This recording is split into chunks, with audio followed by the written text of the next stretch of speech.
আলহামদুলিল্লাহি রাব্বিল আলামিন। আসসালাতু ওয়াসসালামু আলা নাবিয়্যিনা মুহাম্মদ সালাওয়াতুল্লাহ আলাইহি ওয়া সালামুহু ওয়া আলা আহলিহি ওয়া আসহাবিহি আজমাইন।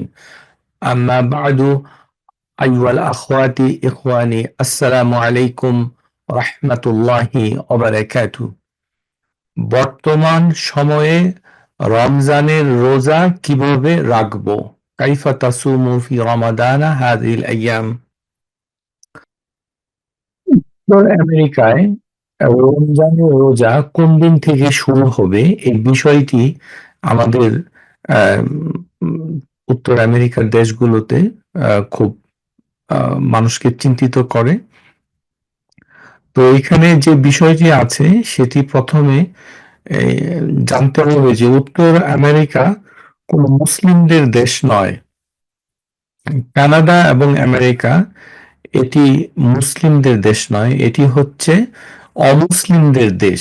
সুতরাং অমুসলিমদের দেশে কোনো আমির অথবা কোনো রাষ্ট্র ও সংস্থা এটাকে নির্দেশনা দেয় না। সেই জন্য আমাদের যে কাজটা করতে হবে সেটি হচ্ছে যে পৃথিবীর অন্য কোনো দেশে যখন অধিকাংশ লোক রোজা শুরু করে সেই সাথে আমাদের রোজা শুরু করতে হবে, এটাই হাদিসের দাবি। কেননা এখানে যে বিতর্কটা রয়েছে যে এই দেশের ভেতরে চাঁদ দেখতে হবে, এই দেশটা কতটুকু, এটা এটা কোনো সীমা নির্ধারণ করা মানে কঠিন। এক আর দুই নম্বর হচ্ছে যে এটি তো মুসলিমদের দেশ নয়। সুতরাং রাসূলুল্লাহ সাল্লাল্লাহু আলাইহি ওয়াসাল্লাম বলছেন যে আস-সাওমু ইয়াওমা তাসুমুন ওয়াল ফিতরু ইয়াওমা তুফতিরুন ওয়াল আদহা ইয়াওমা তুদাহহুন।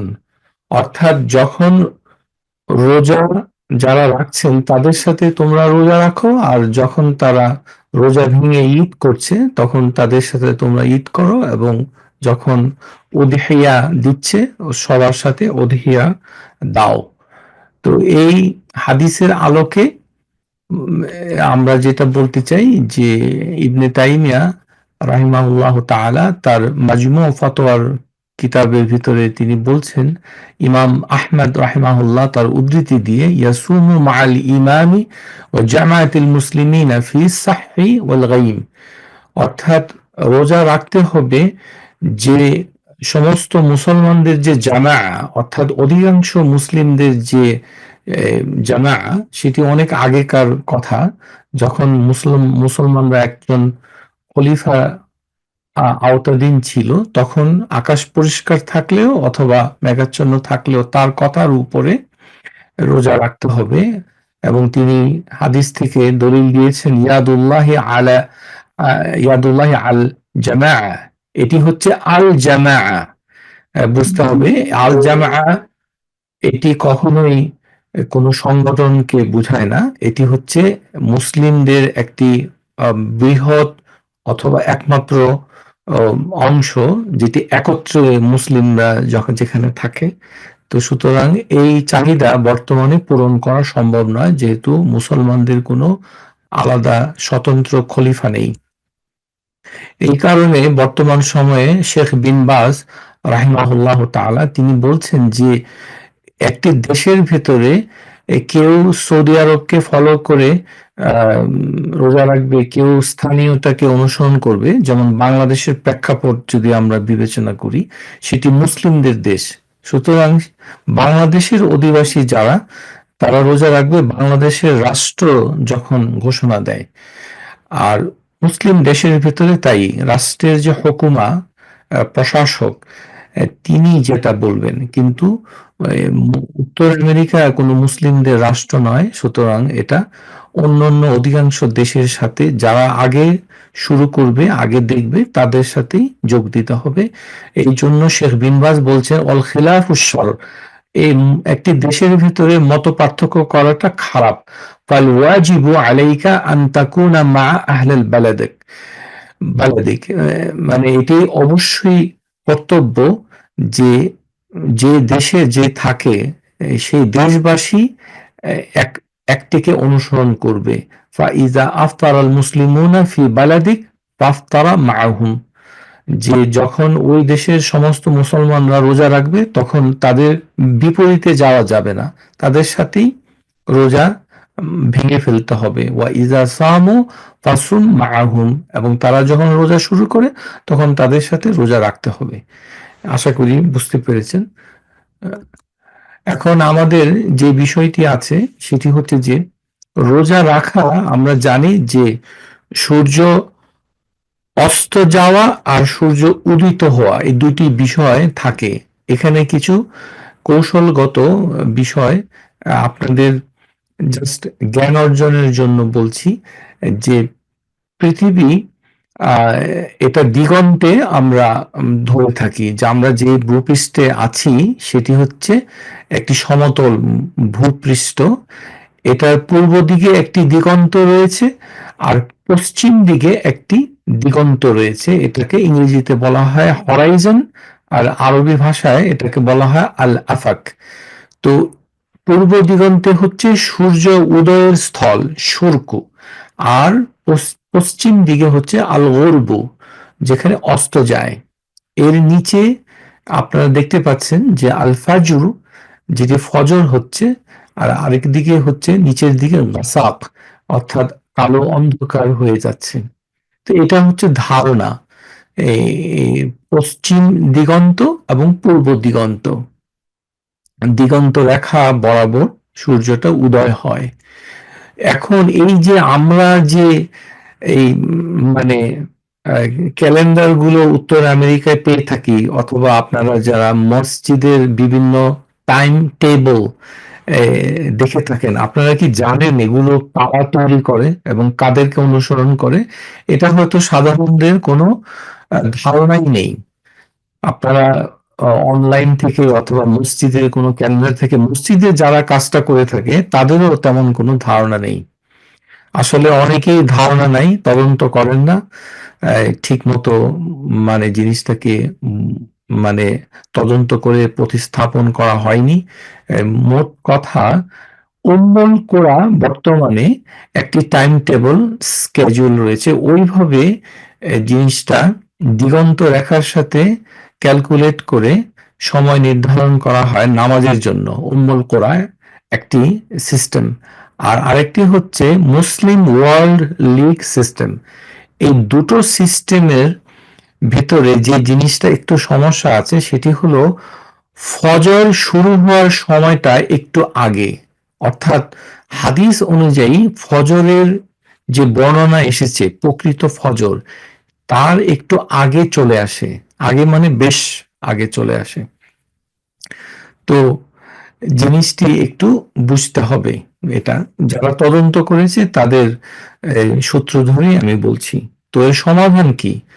সমাধান হচ্ছে যে আপনি যদি সোহর মানে বর্তমান যেই ক্যালেন্ডারের টাইমটা আছে সেটাতে যদি শেষ করে দেন কোনো সমস্যা নাই।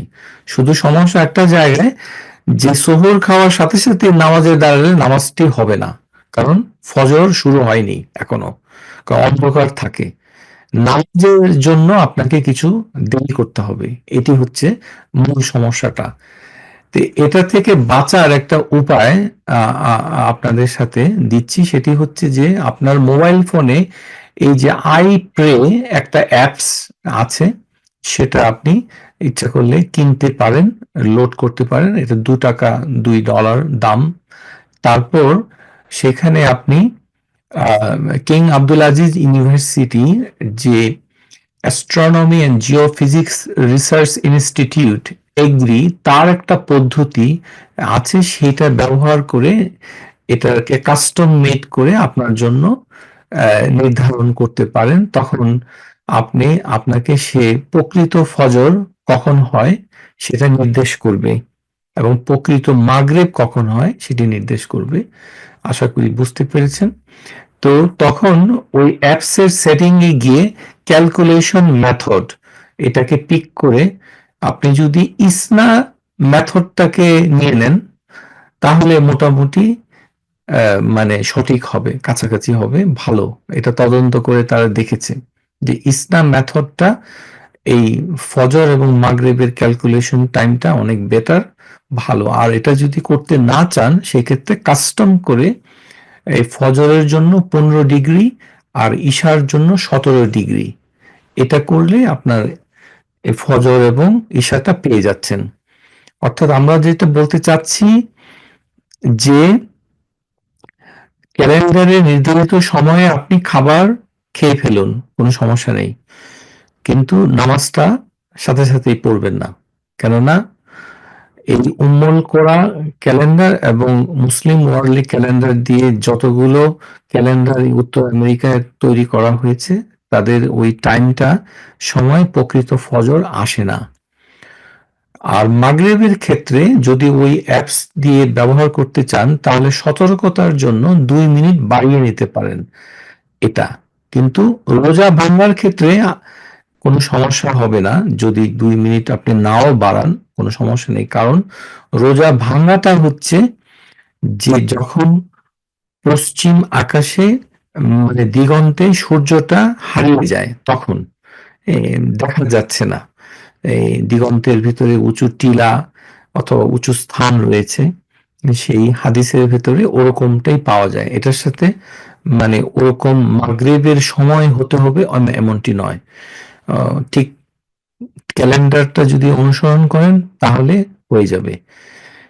তবে নামাজের ক্ষেত্রে এই অ্যাপস ব্যবহার করলে যারা এটা নিয়ে গবেষণা করেছে তারা বলেছে যে মাগরিবের জন্য নামাজের জন্য 2 মিনিট অ্যাড করলে ভালো এটা। আর সাধারণত আমরা মসজিদে যখন নামাজ পড়ি তখন একটু দেরি করেই নামাজে দাঁড়ানো হয়, সুতরাং সেই ক্ষেত্রে কোনো সমস্যা হয় না, নামাজটা সহি থাকে। আর ইফতারের ক্ষেত্রেও সমস্যা নাই। সমস্যাটা হচ্ছে যে ফজরের সময়টা কিরকম। তাহলে ফজর 2 ধরনের, একটিকে বলা হয় ফজর ফজর আরবি ভাষায়, আমি বাংলা উচ্চারণ করে বলছি ফজর, এটা র জাই ফজর, ফজর কাযিব, ফজর সাদিক, ফজর কাযিব, ফজর সাদিক। আমাদের দেশে সুবহ সাদেক অথবা বাংলাতে সুবে সাদেক এই শব্দগুচ্ছ এরকম মুরাক্কাব মানে ফ্রেজ আরবি ভাষায় থাকতে পারে, কিন্তু হাদিসগুলোতে ফিকহ শাস্ত্রের ভেতরে পাওয়া যায় না। এটা আমাদের দেশে ওই যে প্রতিবেশী দেশগুলো থেকে এসেছে এবং এটি শুদ্ধ নয়।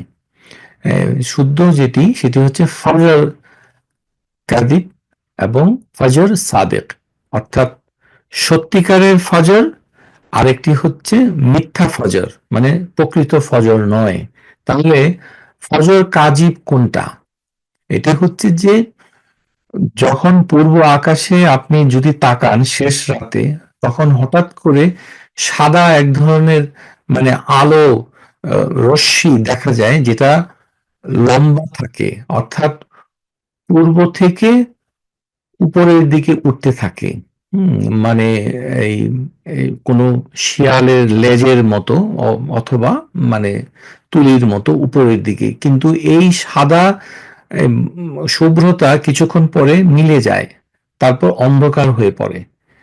এটা হওয়ার 30 মিনিট পর্যন্ত কিন্তু প্রকৃত ফজর হয় না। এই হচ্ছে ফজর কাজী, তখনও ডার্ক থাকে কিন্তু। সুতরাং কিন্তু এটা শহর এলাকাতে দেখা কঠিন, যেহেতু শহর এলাকাতে লাইট পলিউশন আছে।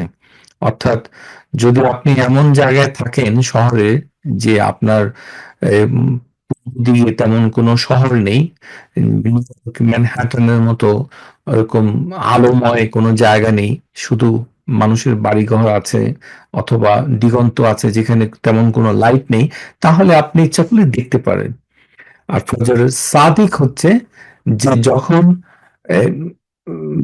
মানে একটি আলো দেখা যায় যেটি শুভ্রতার মতো পূর্ব দিগন্তে ছড়িয়ে পড়ে এবং আস্তে আস্তে বাড়তে থাকে আর কালো হয় না, এবং এটি হচ্ছে হরাইজন্টাল, অর্থাৎ উত্তর থেকে দক্ষিণ পর্যন্ত ডান থেকে বাঁয়ে মানে আড়াআড়ি ভাবে এই বাড়তে, এটাকে বলা হয় ফজর সাদিক। ঠিক আছে এটা। তো আমরা যেটা বলছি যে উত্তর আমেরিকায় অনেক ক্যালেন্ডার আসলে ওই ফজর কাজিবের শেষ দিকেই এই ফজরের আজানটা দিয়ে দেওয়ার সম্ভাবনা আছে, তদন্ত করে দেখা গেছে। এই তো এই জন্য একটু অপেক্ষা করতে হবে, কিন্তু রোজা সঠিক হবে ইনশাআল্লাহ। আপনাদের ছবি দিয়ে দেখাচ্ছি যে ফজর কাজিব এইটা দেখতে কেমন। এটি দেখতে হচ্ছে এরকম, দেখুন যে পূর্ব আকাশে এরকম দেখা যাচ্ছে যে একটি আলোময় এই মানে দুটি উপরের দিকে উঠে যাচ্ছে, মনে হচ্ছে সূর্য উঠছে। হ্যাঁ, আসলে কিন্তু না।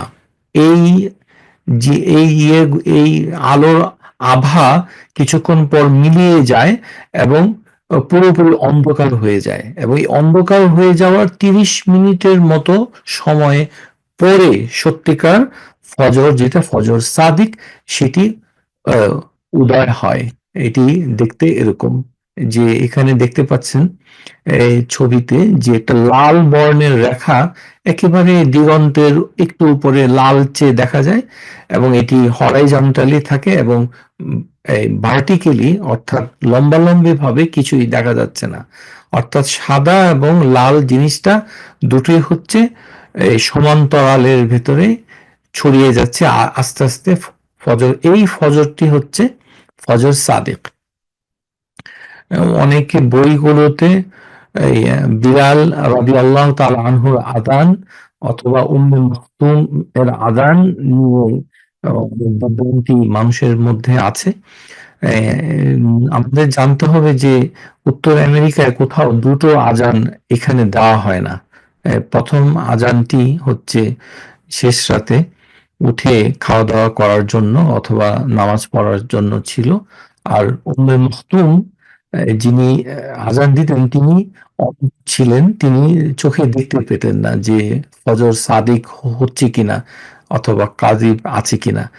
তো মসজিদে যখন সাহাবীরা আসতেন নামাজের জন্য, তখন তারা তাকে বলতেন যে কাদ কাদ আসবাহতা আসবাহতা, যে হয়ে গেছে হয়ে গেছে, যে আপনি এখন আজান দিন।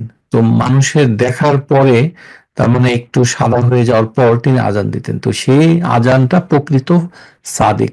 তখন কেউ যদি খায়, পানাহার করে, তাহলে তার রোজা তো নষ্ট হয়ে যাবে। সুতরাং উত্তর আমেরিকার ওই টাইমটা বরাবর যদি কেউ খায়, এর আগে খাওয়া বন্ধ করতে হবে এমনটা না। মানে যে টাইমটা দেওয়া আছে এতটুকু পর্যন্ত খেলে ইনশাআল্লাহ কোনো সমস্যা নাই।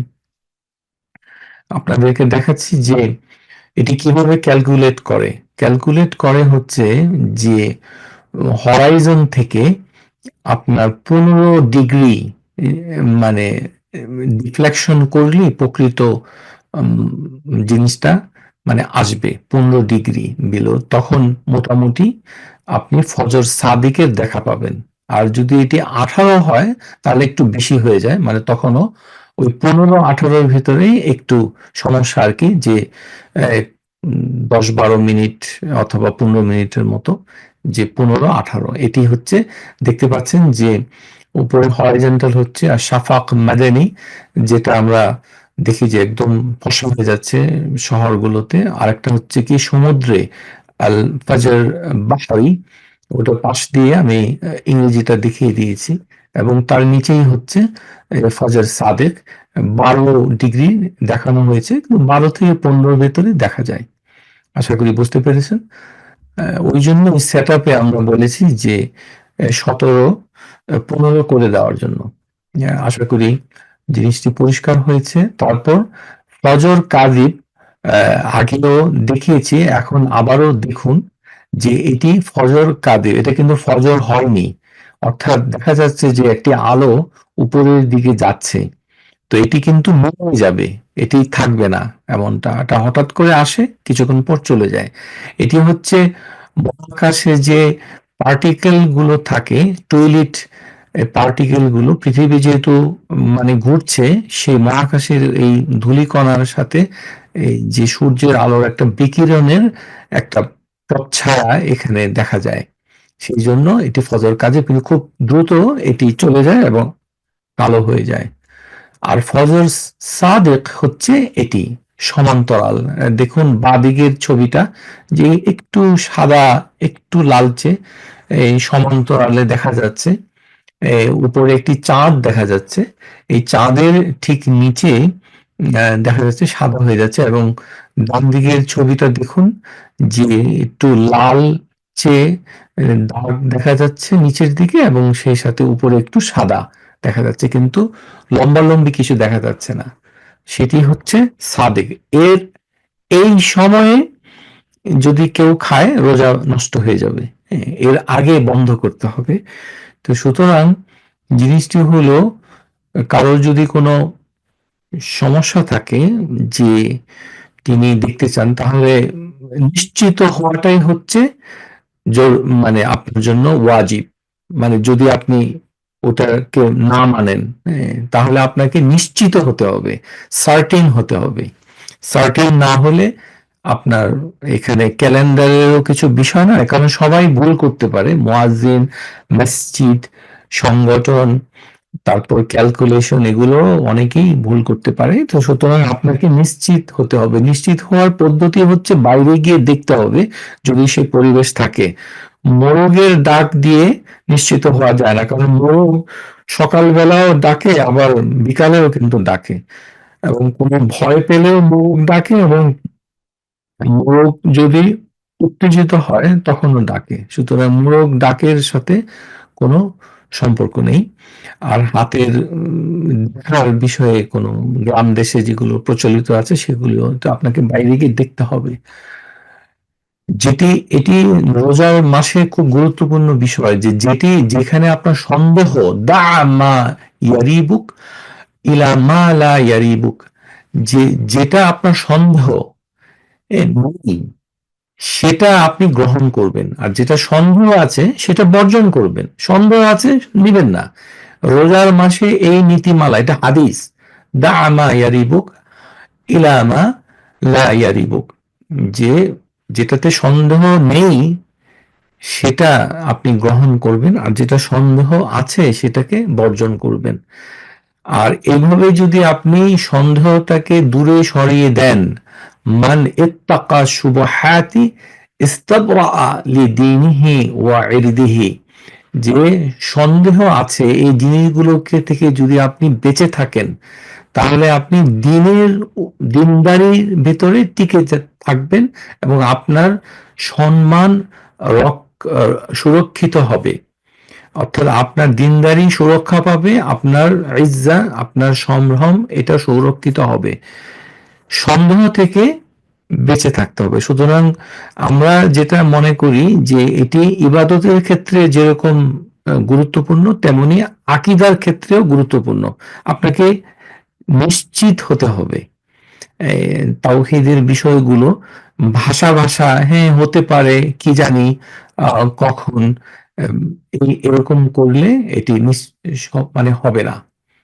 আশা করি এটা বুঝতে পেরেছেন। তারপরে হচ্ছে যে রোজার সাথে মানে মাসিকের সম্পর্ক, এটা মানে বিষয়টা কি, এটা খুব গুরুত্বপূর্ণ। হুম।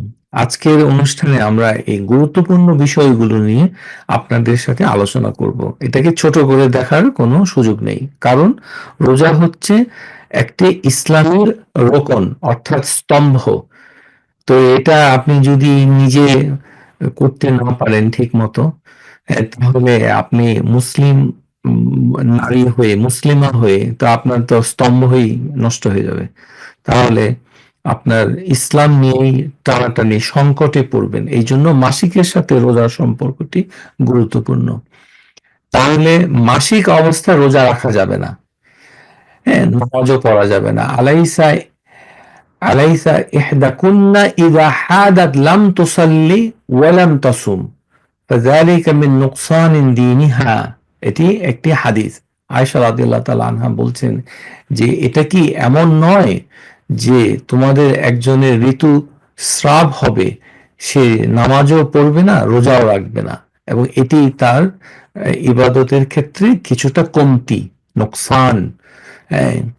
তাহলে মানে মাসিক হলে তার রোজাও নেই, তারপরে তার নামাজও নেই, কিন্তু রোজাটা আদায় করতে হবে, নামাজটা আদায় করতে হবে না। কুন্না নাহিদু আলা আহদি রাসূলিল্লাহি সাল্লাল্লাহু আলাইহি ওয়াসাল্লাম ফানু'মারু বিকাদাইস সাওমি ওয়ালা নু'মারু বিকাদাইস সালাহ। যে রাসূলুল্লাহ সাল্লাল্লাহু আলাইহি ওয়াসাল্লাম তার যুগে আমাদের মাসিক হতো, তখন আমাদেরকে নির্দেশ দেওয়া হয়েছিল যে তোমরা রোজাটার কাদা আদায় করবে, আর নামাজের কোনো কাদা আদায় করবে না।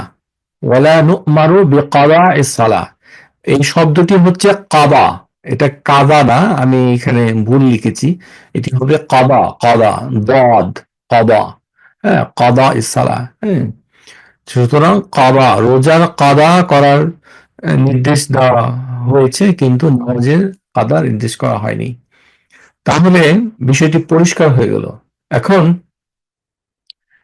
মানে যিনি রোজা রাখবেন তাকে কি করতে হবে?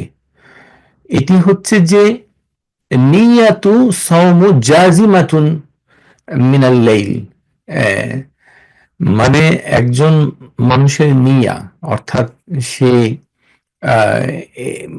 যখন রোজা রাখবে তার মনের ভেতরে একটি দৃঢ় সংকল্প রাখতে হবে, মুখে কিছু বলতে হবে না, কিন্তু সংকল্পটা হবে খুব দৃঢ় যে হ্যাঁ আমি আগামী কালকে ইনশাআল্লাহ রোজা রাখছি, এটা মনের ভেতরে আনতে হবে। এটি সংকটটা কখন হতে পারে? হতে পারে রোজা শুরুতে, হ্যাঁ, যেমন বিতর্ক চলছে আগামীকাল কি রোজা নাকি না রোজা না, তখন আপনি ঘুমিয়ে পড়ার আগে কনফার্ম হয়ে রোজার জন্য শুয়ে থাকবেন। তারপরে ঘুম থেকে যদি উঠলেন, সহর যদি খেয়ে নেন, তাহলে তো আপনার কাজের মাধ্যমে নিয়তটা পরিপূর্ণতা লাভ করবে। অর্থাৎ আপনি না রাখলে শেষ রাতে কেন উঠলেন, এটা বলাই বাহুল্য। আর যদি এরকম হয় যে মাসিক হবে আগামীকাল যে কোনো সময় আপনার হিসাব অনুযায়ী, তখন আপনার ওরকম নিয়ত করার দরকার নেই যে যদি মাসিক হয় তাহলে আমি রোজা ভেঙে ফেলবো, ভেঙে ফেলবো এরকম কোনো নিয়ত নাই। আপনি রোজার নিয়তে রোজা রাখবেন, যখন হলে তো হলো, আর না হলে নাই। কিন্তু আপনাকে রাতের বেলায় স্থির হতে হবে। মান লাম ইউবাইয়িত সিয়ামা ক্বাবলাল ফাজরি ফালা সিয়ামা লাহু, যে ব্যক্তি ফজরের পূর্বে রোজা রাখার নিয়ত করে না তার রোজা গণ্য হবে না। তাহলে আমরা দেখতে পাচ্ছি যে ফরজ রোজার সাথে নফল রোজার অনেক পার্থক্য। নফল রোজা এটি সূর্য ওঠার পরেও ইচ্ছা করলে যদি আপনি না খেয়ে থাকেন রোজার নিয়ত করতে পারেন, আর ফরজ রোজা এমনটি নয়। তাহলে ফরজ রোজার সময় আপনাকে রাতের বেলায় স্থির হতে হবে যে আগামীকাল রোজা রাখছেন। তাহলে যারা রোজার কাদা আদায় করবেন তাদেরকে এইভাবে করতে হবে। এই শুধু সুবিধাজনক সময়ে হঠাৎ করে ঘুম থেকে উঠে বললেন যে ঠিক আছে আজকে রোজা রেখে দিব, এটা ফরজ হলে পারা যাবে না, অন্য কোনো রোজা হলে পারা যাবে। আশা করি বুঝতে পেরেছেন। তাহলে আরেকটি বিষয় হচ্ছে যে রোজার মাসে দিনের শুরুতে যে খায় সে যেন দিনের শেষেও খায়। এটি হচ্ছে মানে আব্দুল্লাহ ইবনে মাসউদ রাদিয়াল্লাহু তাআলা আনহু থেকে বর্ণিত এসেছে যে তার কথা, মান আকালা আউওয়ালান নাহারি ফালিয়াকুল আখিরিহি, যে মানে কোনো কেউ যদি দিনের শুরুতে খায় তাহলে সে যেন দিনের শেষেও খায়। অর্থাৎ আপনার যদি মাসিক শুরু হয় তাহলে আপনি রোজা তো ভেঙে গেল, তো বাকি সময়টা আপনি না খেয়ে থাকবেন এরকম কোনো পদ্ধতি দিন ইসলামে নাই। অর্থাৎ আপনি খাবেন, যে এটা এখানে শুধু একটি দেখার বিষয় রয়েছে, সেটি হচ্ছে যে বাসায় যদি ছোট বাচ্চা যদি থাকে যারা আপনার খাবার খাওয়া দেখলে হয়তো খেতে চাবে, কিন্তু রোজার প্র্যাকটিস করছে, তার সামনে খাবেন না এতটুকু। কিন্তু না খেয়ে মানে সারাদিন থাকা, যেহেতু আপনার রোজা হচ্ছে না, এরকম কোনো পদ্ধতি নেই। এটি যদি করেন তাহলে এটা বেদা হবে, অর্থাৎ এই পদ্ধতিটা ঠিক নয়। যিনি সফরে আছেন ট্রাভেল করছেন, বিশেষ করে আপনারা যারা উত্তর আমেরিকা থেকে ওমরা করতে রোজার মাসে মক্কা মুকাররমায় যাচ্ছেন অথবা মদিনা মুনাওয়ারাতে যাচ্ছেন, যাওয়ার সময় রোজা রাখাটা কঠিন কিছু না। প্লেনের ভিতরে উঠলে কিছুক্ষণ পরেই সকাল হয়ে যায়। সুতরাং এই রোজা রেখে যদি ওঠেন, রোজাটা রাখতে পারবেন। আর ওখানে নামার পরে আপনার রোজা রাখতে গেলে কোনো সমস্যা নেই। শুধু আসার ক্ষেত্রে সমস্যাটা হলো যে ফ্লাইং টাইম এটা এত বড় যে এটা প্রায় 24 ঘন্টার কাছে মানে চলে আসে, অর্থাৎ 22 থেকে 23 ঘন্টার মতো বাংলাদেশ থেকে যদি আসেন। তো সেই ট্রাভেলিং এর সময় আপনি রোজা ভেঙে ফেলবেন।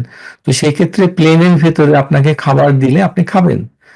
কেননা এটি যারা ট্রাভেল করছে মুসাফির তাদের জন্য প্রকাশ্যে খাবার রোজার মাসে খাওয়াটা কোনো সমস্যা নয়, কেননা এটি মোবাইয়েন মানে পরিষ্কার।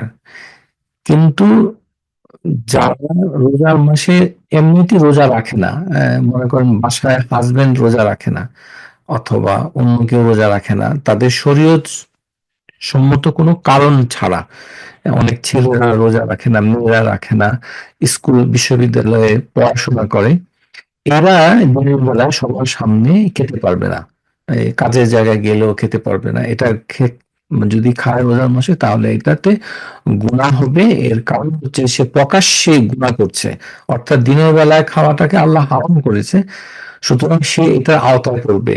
হাদিসের ভিতরে এসেছে যে কুল্লা উম্মতি মুআফাতুন ইল্লা মুজাহিদিনা ওয়া ইন্না মিন ইজহারি আন ইয়া'মালাল আবদু বিল-লাইলি আমালান সুম্মা ইউসবিহু ক্বাদ সাতারাহু রাব্বাহু। মানে বলা হচ্ছে যে রাসূলুল্লাহ সাল্লাল্লাহু আলাইহি ওয়াসাল্লাম বলছেন যে আমার উম্মতের সবাই ক্ষমা পাবে, শুধুমাত্র তারা যারা প্রকাশ্যে গুনাহ করে না, গুনাহ করে ইল্লা মুজাহিদিন। এটা মুজাহিদিন মানে যারা প্রকাশ্যে গুনাহ করে, এরা ক্ষমা পাবে না, কেননা অন্যকে দেখিয়ে কাজটা করছে। আর যারা মানে মুজাহিদিন কারা, যে উম, সে রাতের বেলায় অন্ধকারে একটি পাপ করেছে, কিন্তু আল্লাহ তাকে মানে ঢেকে রেখেছেন, আর সকালবেলা তার এই পাপটাকে প্রচার করতে দেয়নি। কিন্তু সে যদি ফায়াকুলু ইয়া ফুলান কাদ আমিলতু বারিয়া বারিহা কাজা কাজা, আমি রাতের বেলায় এটা করেছি সেটা করেছি, মানুষকে বলে, তখন এই তারা মুজাহিদিনের আওতায় পড়ে যাবে। আমাদের সমাজে আছে অনেক মহিলা আছে, আমি তো আগে পর্দা করতাম না, এখন বিয়ে হয়েছে এখন করি। খুব ভালো করেছেন, এখন করেন। আপনার স্বামীকেই আপনাকে সৃষ্টি করেছে, সে কি আপনার রব? সে কি এ, আপনার ইবাদত পাওয়ার যোগ্য? আর এগুলো মানুষকে কেন বলেন? এগুলো বলা অত্যন্ত গর্হিত কাজ, এটা একটি পাপ, বলাটা একটা পাপ। এটা এটা আমাদের সমাজে একটা ফ্যাশন। হ্যাঁ, আমি আগে নামাজ পড়তাম না, এখন পড়ি। আগে রোজা রাখতাম না, এখন রাখি। আগে পর্দা করতাম না, এখন করি। এগুলো বলা মানে হচ্ছে মুজাহিদিনের অন্তর্ভুক্ত হওয়া। আল্লাহ রাসূল সাল্লাল্লাহু আলাইহি ওয়াসাল্লাম বললেন যে কুল্লা উম্মতি মুআফাতুন, আমার উম্মতের সবাই ক্ষমা পাবে, শুধুমাত্র মুজাহিদিন ছাড়া। এরা হত হতভাগা, এরা হতভাগা। মানে আমাদের বাংলাদেশী সমাজের রীতি, মানে উনি এখন নামাজ জাকাত আদায় করেন, আর আগে যে করতেন না এটা আবার বড়াই করে বলেন আমি খারাপ ছিলাম, আমি নাস্তিক ছিলাম, এখন ভালো হয়ে গেছি। এগুলো কোনোটাই বলা হালাল নয়, কারণ গোপন রাখতে হবে।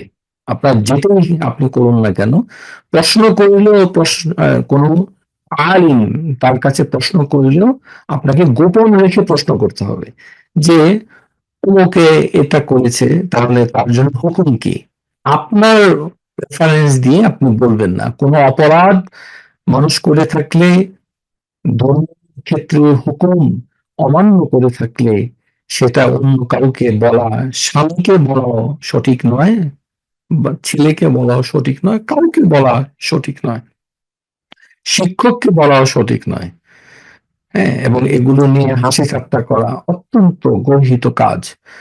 তো সুতরাং আল্লাহ তাবারক ওয়া তাআলার যে হুকুম সেটাকে অমান্য করলে সেটা বলা যায় না। এটার কারণ যালিকা ওয়া মান ইউআযযিম হুরুমাতিল্লাহ ফাহুয়া খায়রুল লাহ ইনদা রাব্বি, যে এই যে আল্লাহর যে বিধানাবলী সেগুলোকে মানুষ সম্মান করতে হবে, সম্মান করতে হবে।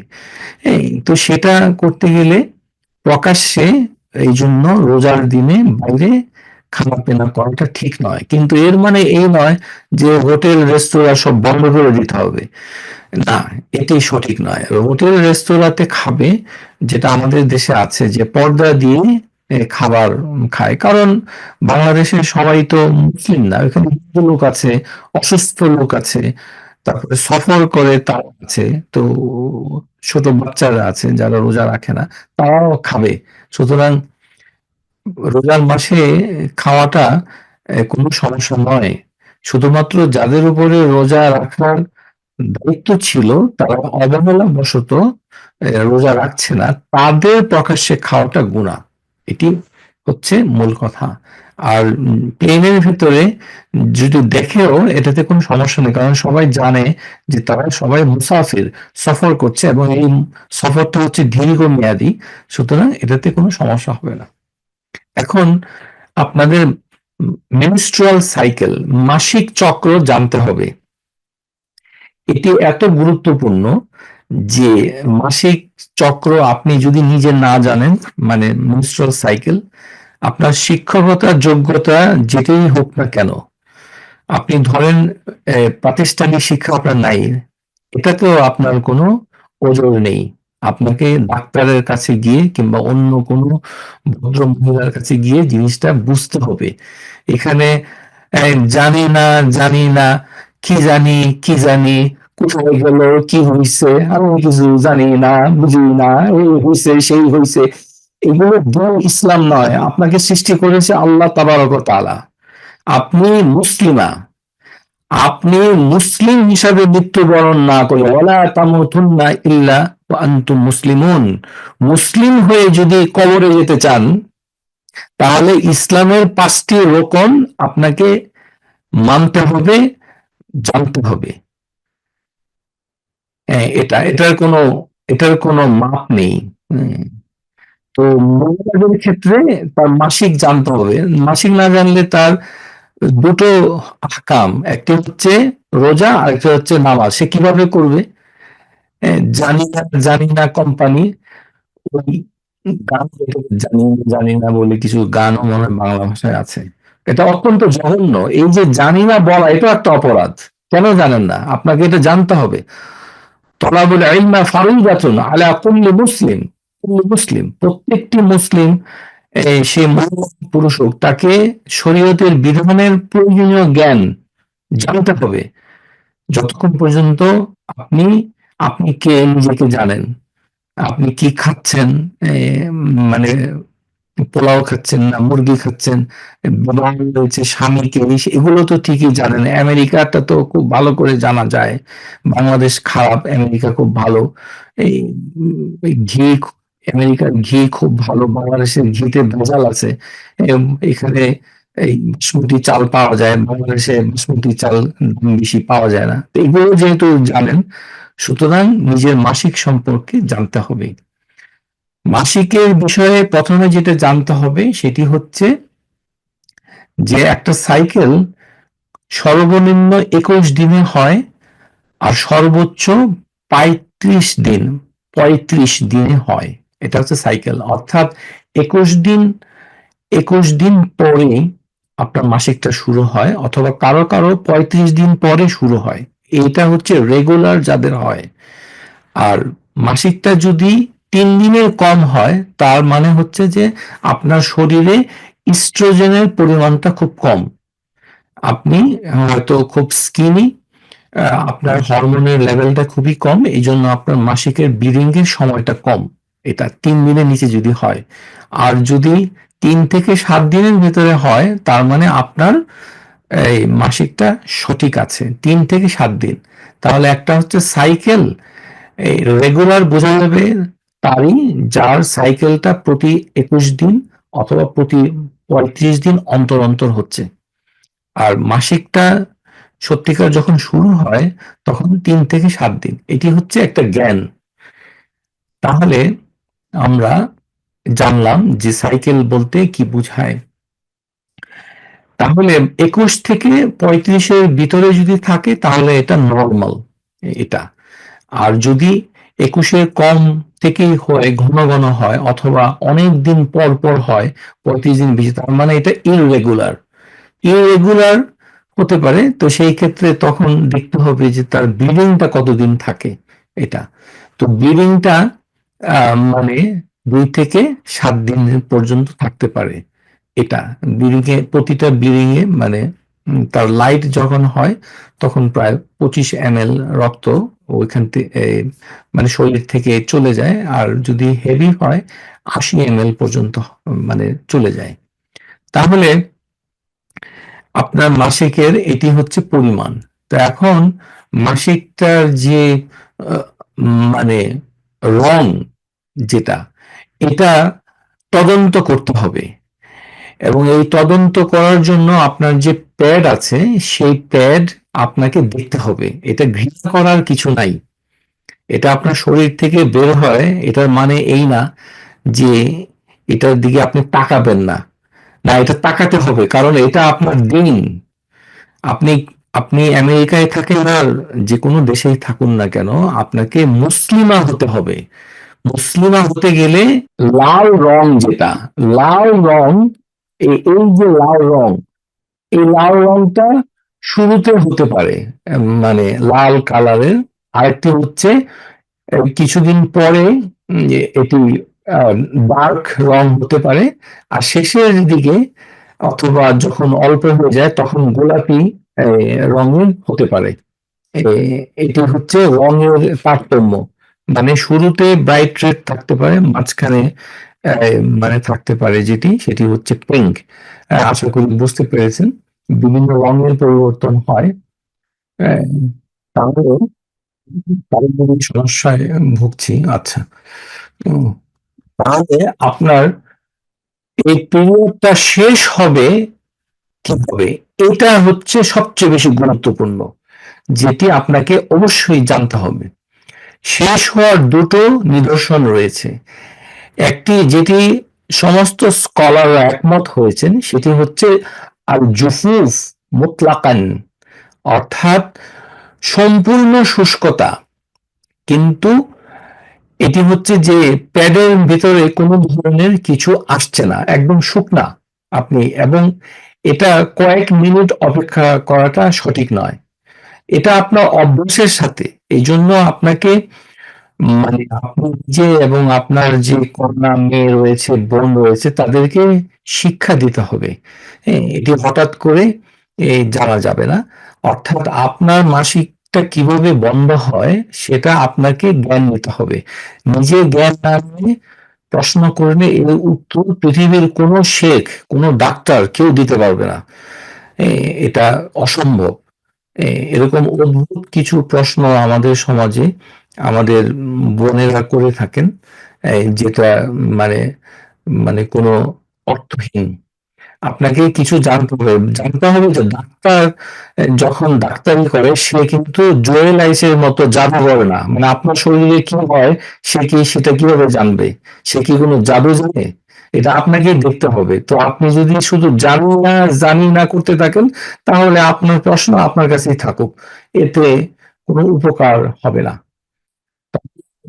জানতে হবে প্রথম নিদর্শন হচ্ছে শুষ্কতা, এবং এই শুষ্কতা পাওয়ার জন্য কয়েক ঘন্টা, 1 ঘন্টা হতে পারে, 2 ঘন্টা হতে পারে, এরকম। হ্যাঁ, তার মানে শুকনা হয়ে সাথে সাথে গোসল করবেন না, একটু অপেক্ষা করতে হবে। তো যখন শেষ হয়ে যায় তখন আপনাদেরকে দেখাচ্ছি যে এটি ব্রাউন হতে পারে, মানে বাদামি রঙের হতে পারে, আবার অনেক সময় পিঙ্ক হতে পারে, আবার অনেক সময় কিছু স্পট হতে পারে, মানে রেড কালার হতে পারে। 3টি কালারই আমি দিয়েছি। এটা শেষ হয়ে যাওয়ার পর তারপরে এই মানে ক্লিয়ার ফ্লুইড আসতে পারে, যেটাকে ফিকের বইগুলোতে বলা হয়েছে কাসসাতুল বাইদা, অর্থাৎ সাদা রঙের কোনো কিছু বের হচ্ছে। এটা খুব কম, সাধারণত বের হয় না সাদা রঙের কিছু, অর্থাৎ রংহীন কোনো জিনিস যদি বের হয় পানির মতো, যেটি একেবারেই মানে কোনো কিছুকে নির্দেশ করে না, হালকা গোলাপি এক ধরনের পানি, তো সেটা শুকিয়ে যাবে।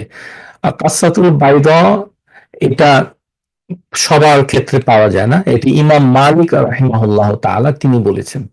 আর জুফুফ আল মুতলাকান মানে পূর্ণ শুষ্কতা, মানে কমপ্লিট ড্রাই, এটা হলো সবচেয়ে বেশি গুরুত্বপূর্ণ আলামত যে আপনার মাসিক শেষ হয়েছে। তারপর আপনি কয়েক ঘন্টা, ১ ঘন্টা ১ ঘন্টার মতো, ঘন্টা হিসাব করে ১ ঘন্টা ধরেন, যখন স্থির হলেন তখন আপনাকে গোসল করে তারপরে রোজা রাখতে হবে অথবা সালাত পড়তে হবে।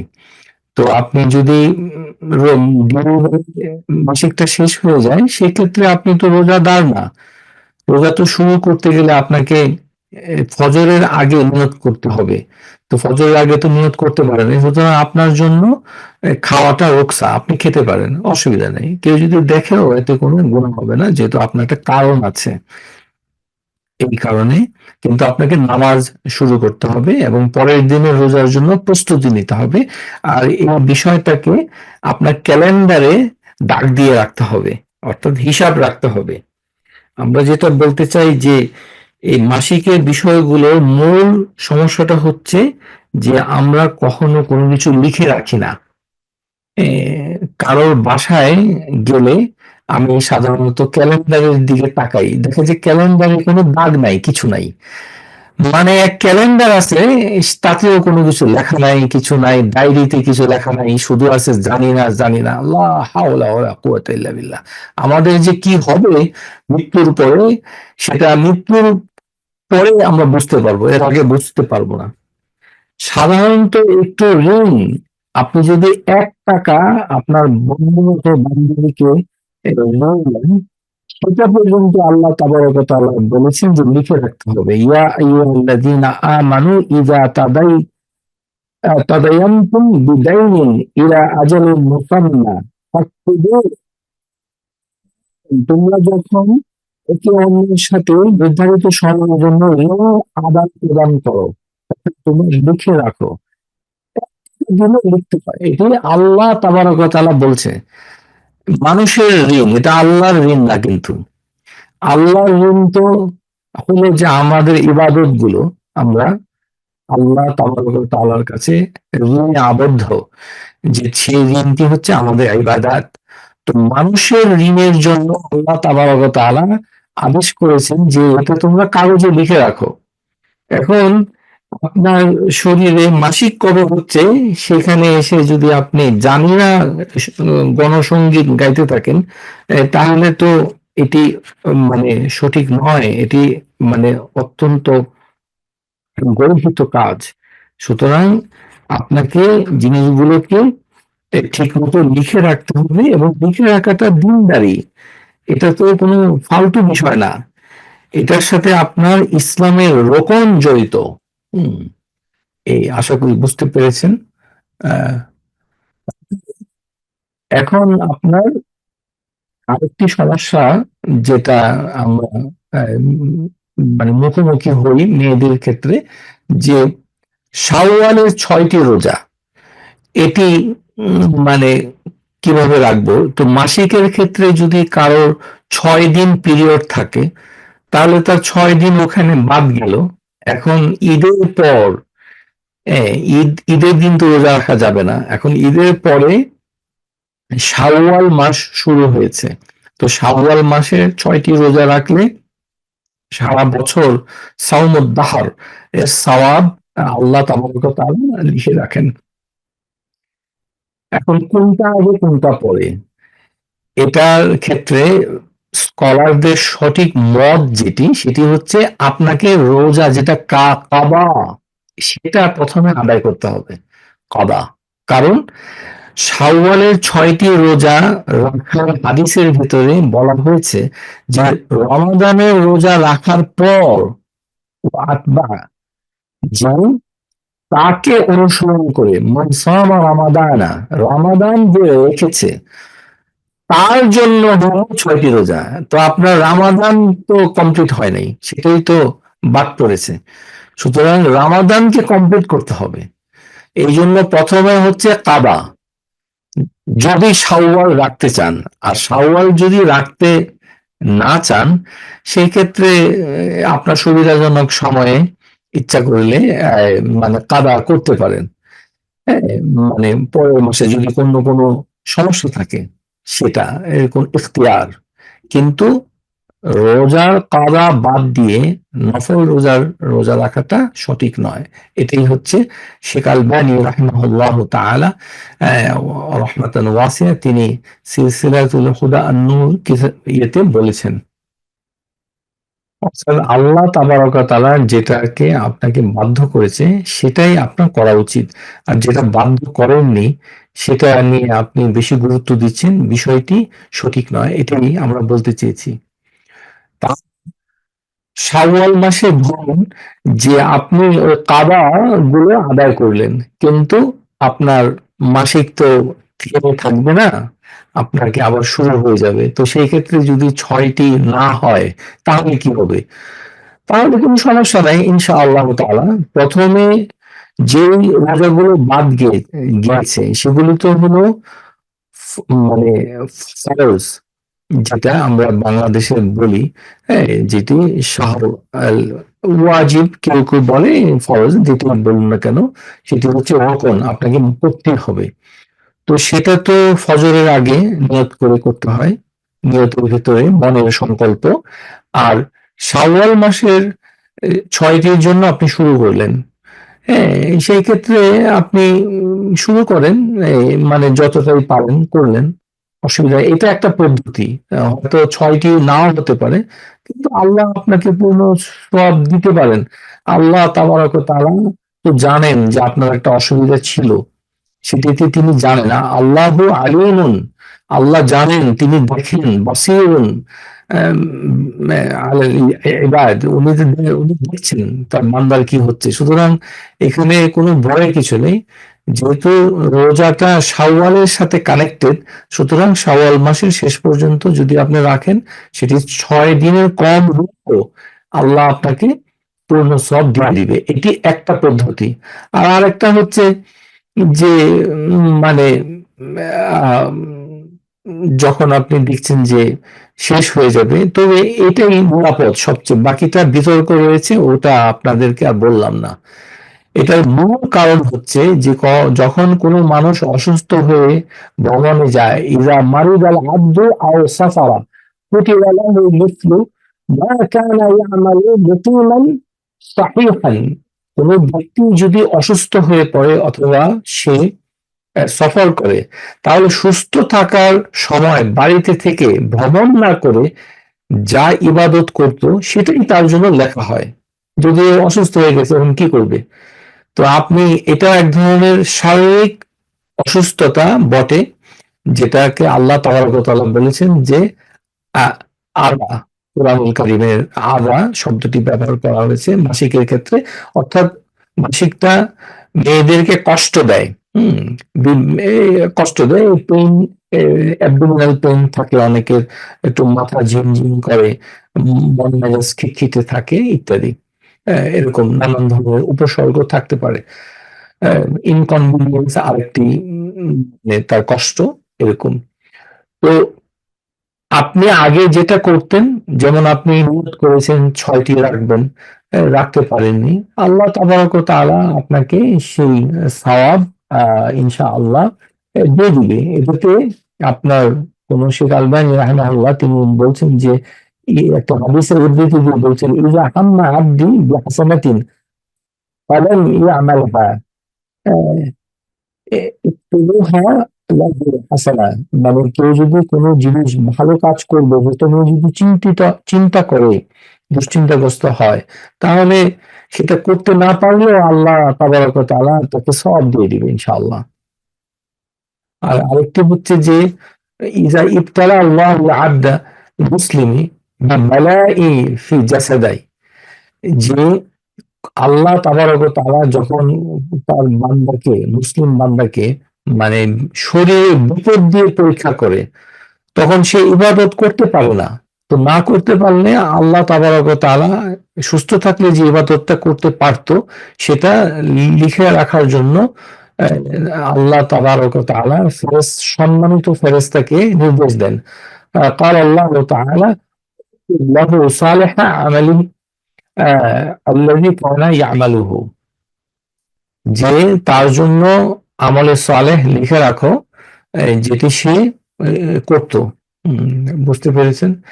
এখন আমাদের দেখতে হবে যে মেয়েরা যে কোন বয়সে তাকে রোজা রাখতে হবে, এটি একটি গুরুত্বপূর্ণ প্রশ্ন। যে আপনার যে ছোট মেয়ে আছে সেটি কি কিভাবে রাখবে? তো এটিতে প্রথমে বিষয়টি হচ্ছে যে বালেগা হয়েছে কিনা। তো বালেগা হওয়ার একটা লক্ষণ হচ্ছে তার প্রথম মাসিক, এটাকে ইংরেজিতে বলে মিনারকি। প্রথম মাসিকটা খুব গুরুত্বপূর্ণ, হঠাৎ করে হয়। এখন কোন বয়সে হতে পারে? আপনারা দেখতে পাচ্ছেন যে অধিকাংশ ক্ষেত্রে 10 বছর বয়সেই সাধারণত শুরু হয়। 10 থেকে শুরু হয়ে 15 পর্যন্ত যায়। অর্থাৎ অধিকাংশ মেয়েদের হয় হচ্ছে 14 বছর বয়সে, 14, এটা 13 বছর বয়সে। আপনারা দেখতে পাচ্ছেন পাই চার্টে দেওয়া হয়েছে 13 এবং 14 এই অধিকাংশ। তারপরে হচ্ছে 12, তারপরে হচ্ছে 15, যদি 15টি কাট অফ, মানে এখানে শেষ। যদি তখন তার অন্য ব্যবস্থা নিতে হবে, কিন্তু সে বালিগা হয়ে গিয়েছে, অর্থাৎ এর ভিতরে তার হবেই। থেকে আপনার মেয়ে যিনি আছেন, আহ, মেয়ে হিসেবে, নিজের মেয়ে হিসেবে দেখেন, অথবা আপনার তত্ত্বাবধানে আছে, বোন থাকতে পারে, অন্য কেউ নাতনি থাকতে পারে।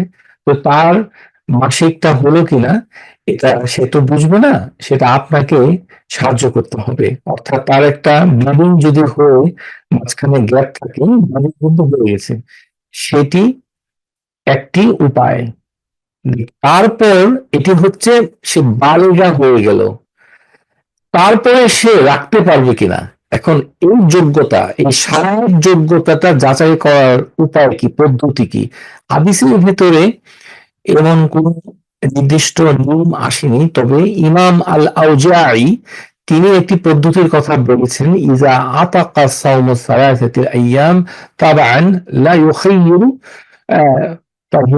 তাফিরুন ওয়ালা ইউদআসু হুম্মিলা সাওম শাহর রমাদান, যে কোনো কেউ যদি 3 দিন একটানা রোজা রাখে এবং সে সুস্থ থাকে, মাথা ঘুরে পড়ে যায় না, অথবা বাম হয়ে পড়ে না, এমন কোন মেয়ে অথবা মেয়ে ধরেন তার মাসিক হয়েছে, 10 বছর বয়স ধরেন, মাসিক হয়েছে মানে সে আপনাকে মারবে না, কিন্তু যখন তার যদি আপনাকে বলে, সুতরাং এটা তো মেয়ে এবং মায়ের সাথে একটা যোগাযোগ রাখতে হবে। না হলে সে আল্লাহর বান্দা কিভাবে হবে? তাকে সাহায্য করতে হবে, যেহেতু জিনিসটি মোটামুটি একটা ধর্মীয় একটি বিষয় এটার সাথে জড়িত, সেটা তাকে বুঝিয়ে বলতে হবে। তো এটা যদি সে মিস করে তাহলে সে বালেগ হলো কিনা এটার প্রমাণ আরো কিছু আছে, যেমন তার বুগল এবং নাভির নিচে কিছু পশম গজাবে, পিউবিক হেয়ার অথবা এক্সিলারি হেয়ার। আর তারপরে শরীরের অঙ্গ, অন্য কোনো অঙ্গ প্রত্যঙ্গ ডেভেলপমেন্ট হতে পারে, কিন্তু তার হাইট হলে, মানে মাসিক হলে এটা চূড়ান্ত বালেগ হয়েছে। তারপরে হচ্ছে শক্তি, তাহলে বালেগ একটা জিনিস, শক্তি একটা জিনিস। তাহলে বালেগ হলে রোজা রাখতে হবে এমন কোনো কথা নাই, এটা জানতে হবে। শক্তি যদি না থাকে, আবারও বলছি, বালেগ হয়ে যাওয়া মানে এই না তাকে রোজা রাখতেই হবে, কারণ তার শারীরিক সামর্থ্যটা নাই। সেটাকে পরীক্ষা করার জন্য একটা পদ্ধতি ইমাম আল আউজাঈ রাহমাহুল্লাহ বলেছেন, 3 দিনের একটানা রোজা রেখে প্র্যাকটিস করা, যদি পারে তাহলে বোঝা গেল সে পুরো মাস পারবে। আর যদি 3 দিন না পারে, এই জন্য শাবান মাসে বেশি বেশি রোজা রাখাটা জরুরি। শাবান মাসে কারো কারো যে শাবান মাসে অতিরিক্ত রোজা রাখাটা ভালো, এই কারণে যে সে জানলো যে সে ফিট কিনা। হুম, আশা করি বুঝতে পেরেছি। এবং ছেলেদের ব্যাপারে কি? ছেলেদের ব্যাপারে হলো তার স্বপ্ন দোষ হয়, ওয়েট ড্রিম যেটাকে বলে, ইংরেজিতে বলে ওয়েট ড্রিম, বাংলাতে বলে স্বপ্ন দোষ। এটা আসলে দোষের কিছু না, এই শব্দটা আসলে মানে দূষণীয়, এই শব্দটাই আসলে খারাপ। মানে স্বপ্ন এখানে কোনো দোষ করে না, এবং এটা ছেলেদের একটা স্বাভাবিক প্রক্রিয়া। এটা 8 থেকে 14 বছর বয়সের ভিতরে হয়। যেদিন তার ওয়েট ড্রিম হবে সেদিন তার পিজামা অথবা বিছানায় ওই ওয়েট ড্রিমের নিদর্শন লেগে থাকবে। সেটি মা যদি সেই বিছানাটা পরিষ্কার করেন, লন্ড্রি করেন, তখন লক্ষ্য রাখতে হবে যে তার ওয়েট ড্রিম হয়েছে কিনা। তো যেই বছর হলো কিংবা যেই মাসে হলো, সাথে সাথে সে বালেগ হয়েছে বলে ধরতে হবে। এই হচ্ছে ওয়েট ড্রিম এর সংজ্ঞা, এবং সেই সাথে তার উপরে নামাজ এবং রোজা দুটোই তার উপরে চলে আসবে। কিন্তু তার সাথে যোগ হবে কোনটি?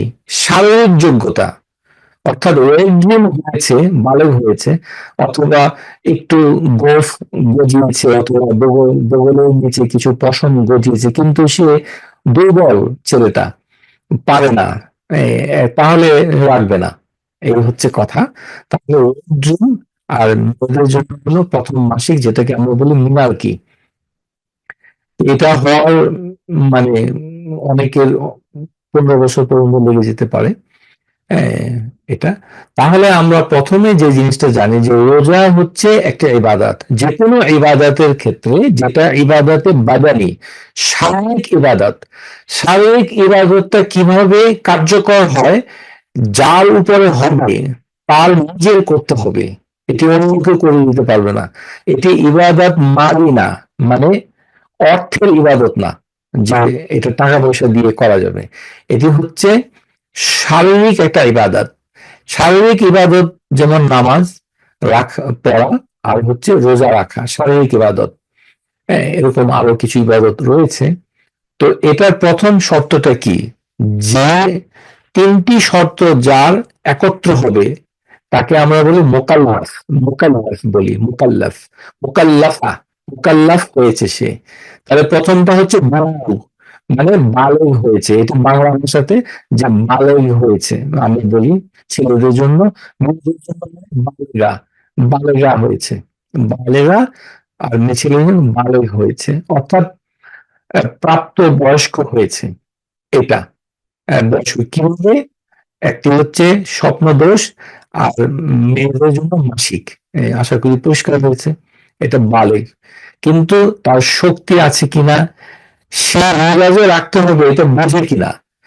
এখন ফিজিক্যালি বালেগ হলো, মনে করেন অটিস্টিক স্পেকট্রাম ডিসঅর্ডার, অর্থাৎ অথবা ডাউন সিনড্রোমের ছেলে অথবা মেয়ে, সে বালেগ কিন্তু সে কিছু বোঝে না, রোজা না নামাজ কোনোটাই বোঝে না, শুধু মানে সাধারণ কিছু টুকটাক কথা বলে। তাহলে তার শর্তটা হচ্ছে আল আকল, তার আকল, মানে তার জ্ঞান বুদ্ধি।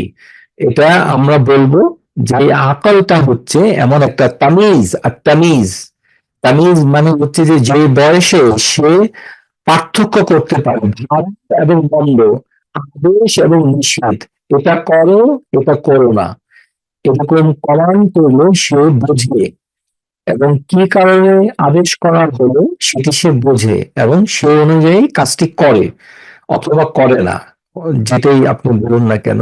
সেটা যদি সে বুঝতে না পারে তাহলে দ্বিতীয় শর্ত কিন্তু পূরণ হলো না।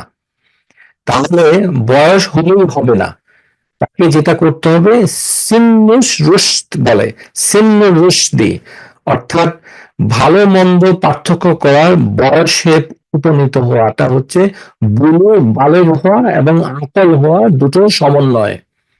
কিন্তু এটা রকেট সায়েন্স না, আমি এখানে আপনাদেরকে এটা বলে আপনাদেরকে রকেট সায়েন্স বোঝাচ্ছি না, এটা বুঝতে হবে, কারণ এটা দ্বীন ইসলামের মৌলিক বিধান। এখানে না বোঝার কোনো কারণ থাকতে পারে না। এটা হচ্ছে দুটো, এই দুটো থাকার পর আর থাকতে হবে যে আল কুদরা, অর্থাৎ শরীরের সক্ষমতা। এই শরীরের সক্ষমতাটা, এই তিনটি সমন্বয় যখন থাকবে তখন তার উপরে রোজা ফরজ হয়ে যাবে। তাহলে বোঝা গেল যে মাসিকের সাথে অথবা ওয়েট ড্রিমের সাথে রোজা রাখার সম্পর্কটা কেমন। শুধু এটা হলেই, বালেগ হলেই সে অথবা আকল হলেই রোজা রাখবে এমনটি নয়, কারণ সে মোকাল্লাফ হয়নি। তাকে কুদরা অর্জন করতে হবে, পাওয়ার, শারীরিক সক্ষমতা অর্জন করতে হবে। এই তিনটি সমন্বয়ে যখন থাকবে তখন তার উপরে রোজা ফরজ হয়ে যাবে এবং তাকে করতে হবে। আশা করি বুঝতে পেরেছেন। আর এই তিনটি যার ভিতরে নাই, তার আসলে ইবাদতের জন্য সে মোকাল্লাফ নয়, তার জন্য কিছুই করতে হবে না। হ্যাঁ, এটি তার তার উপর থেকে কলম তুলে নেওয়া হয়েছে। এখন মনে করেন হদ্দ পাগল, স্কিজোফ্রেনিয়া পেশেন্ট, খুবই, সে খুবই সাইকোটিক, কিছু বুঝে না, উল্টো পাল্টা কাজ করে এরকম, অথবা আলঝেইমার্স ডিজিজ, ডিমেনশিয়া, যেটা নিউরো কগনিটিভ ডিসঅর্ডার, মানসিক অথবা সিভিয়ার ইন্টেলেকচুয়াল ডেফিসিট রয়েছে, অথবা অটিস্টিক স্পেকট্রাম ডিসঅর্ডার, এরকম যেটা আকল নাই, তো সুতরাং তার উপরে শরিয়ার কোনো বিধান আসবে না।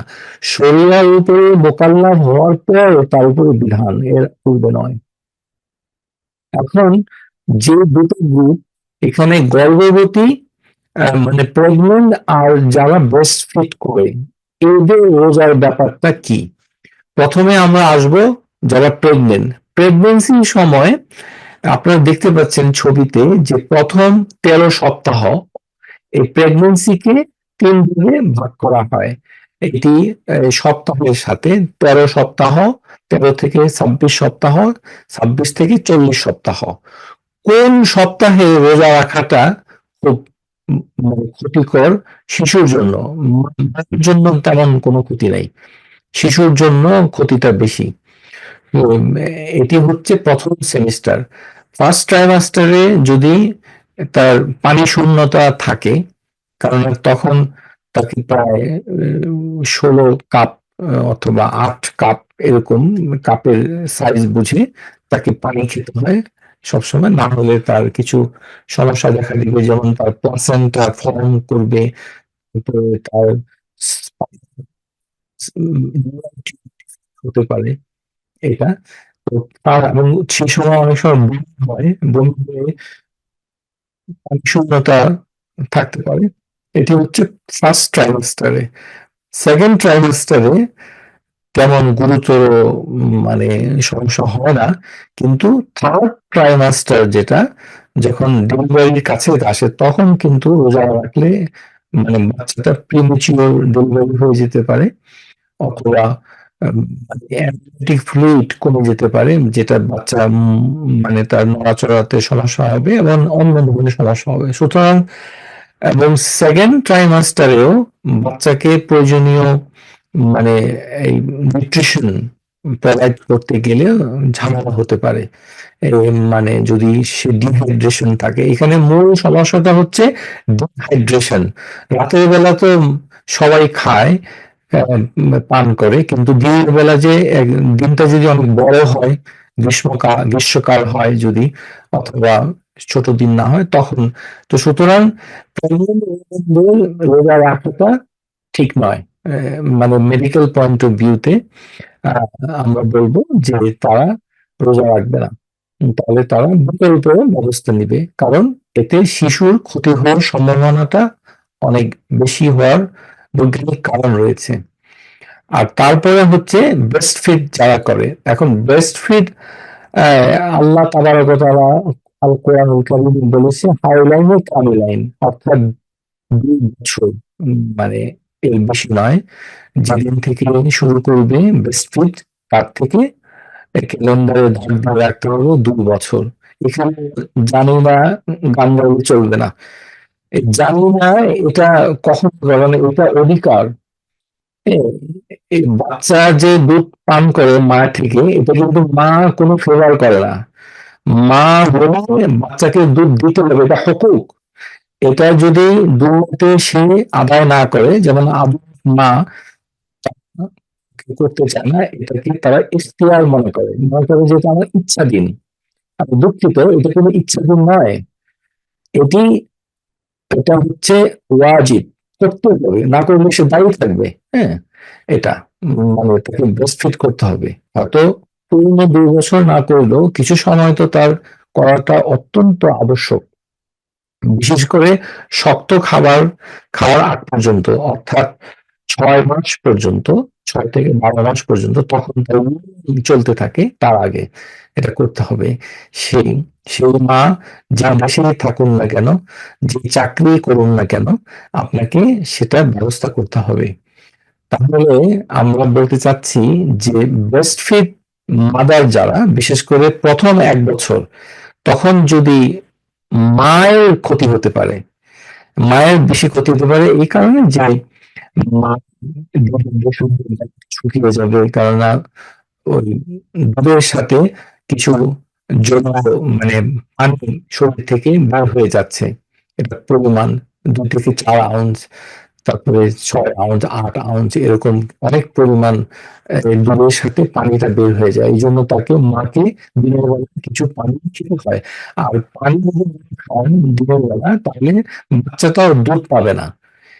যেহেতু দুধ পাবে না, কান্না করবে, সুতরাং প্রথম 1 বছর মানে যদি সে ব্রেস্ট ফিড করে, তখন সে মহিলা এটা কিন্তু পরের বছর এটা ডিপেন্ড করে, যদি মানে দেখা যায় যে বাচ্চা মানে ইল্লা মাশা আল্লাহ খুব ভালো, ব্রেস্ট ফিড করতে হচ্ছে না, তাহলে মানে ব্রেস্ট পাম্প করে বুকের দুধটাকে আলাদা করে রেফ্রিজারেটরে রেখে দিনের বেলা খাওয়াতে পারেন, তাহলে মায়ের শরীরে চাপ পড়বে না। এটাও একটা বিকল্প উপায়, আজকাল ব্রেস্ট পাম্প পাওয়া যায়, সেটার মা ব্রেস্টকে পাম্প করে সেই দুধগুলো রাতের বেলা একটা কন্টেনারে নিয়ে রাখলে তখন সেটা দেওয়া যেতে পারে, এটা একটা অপশন।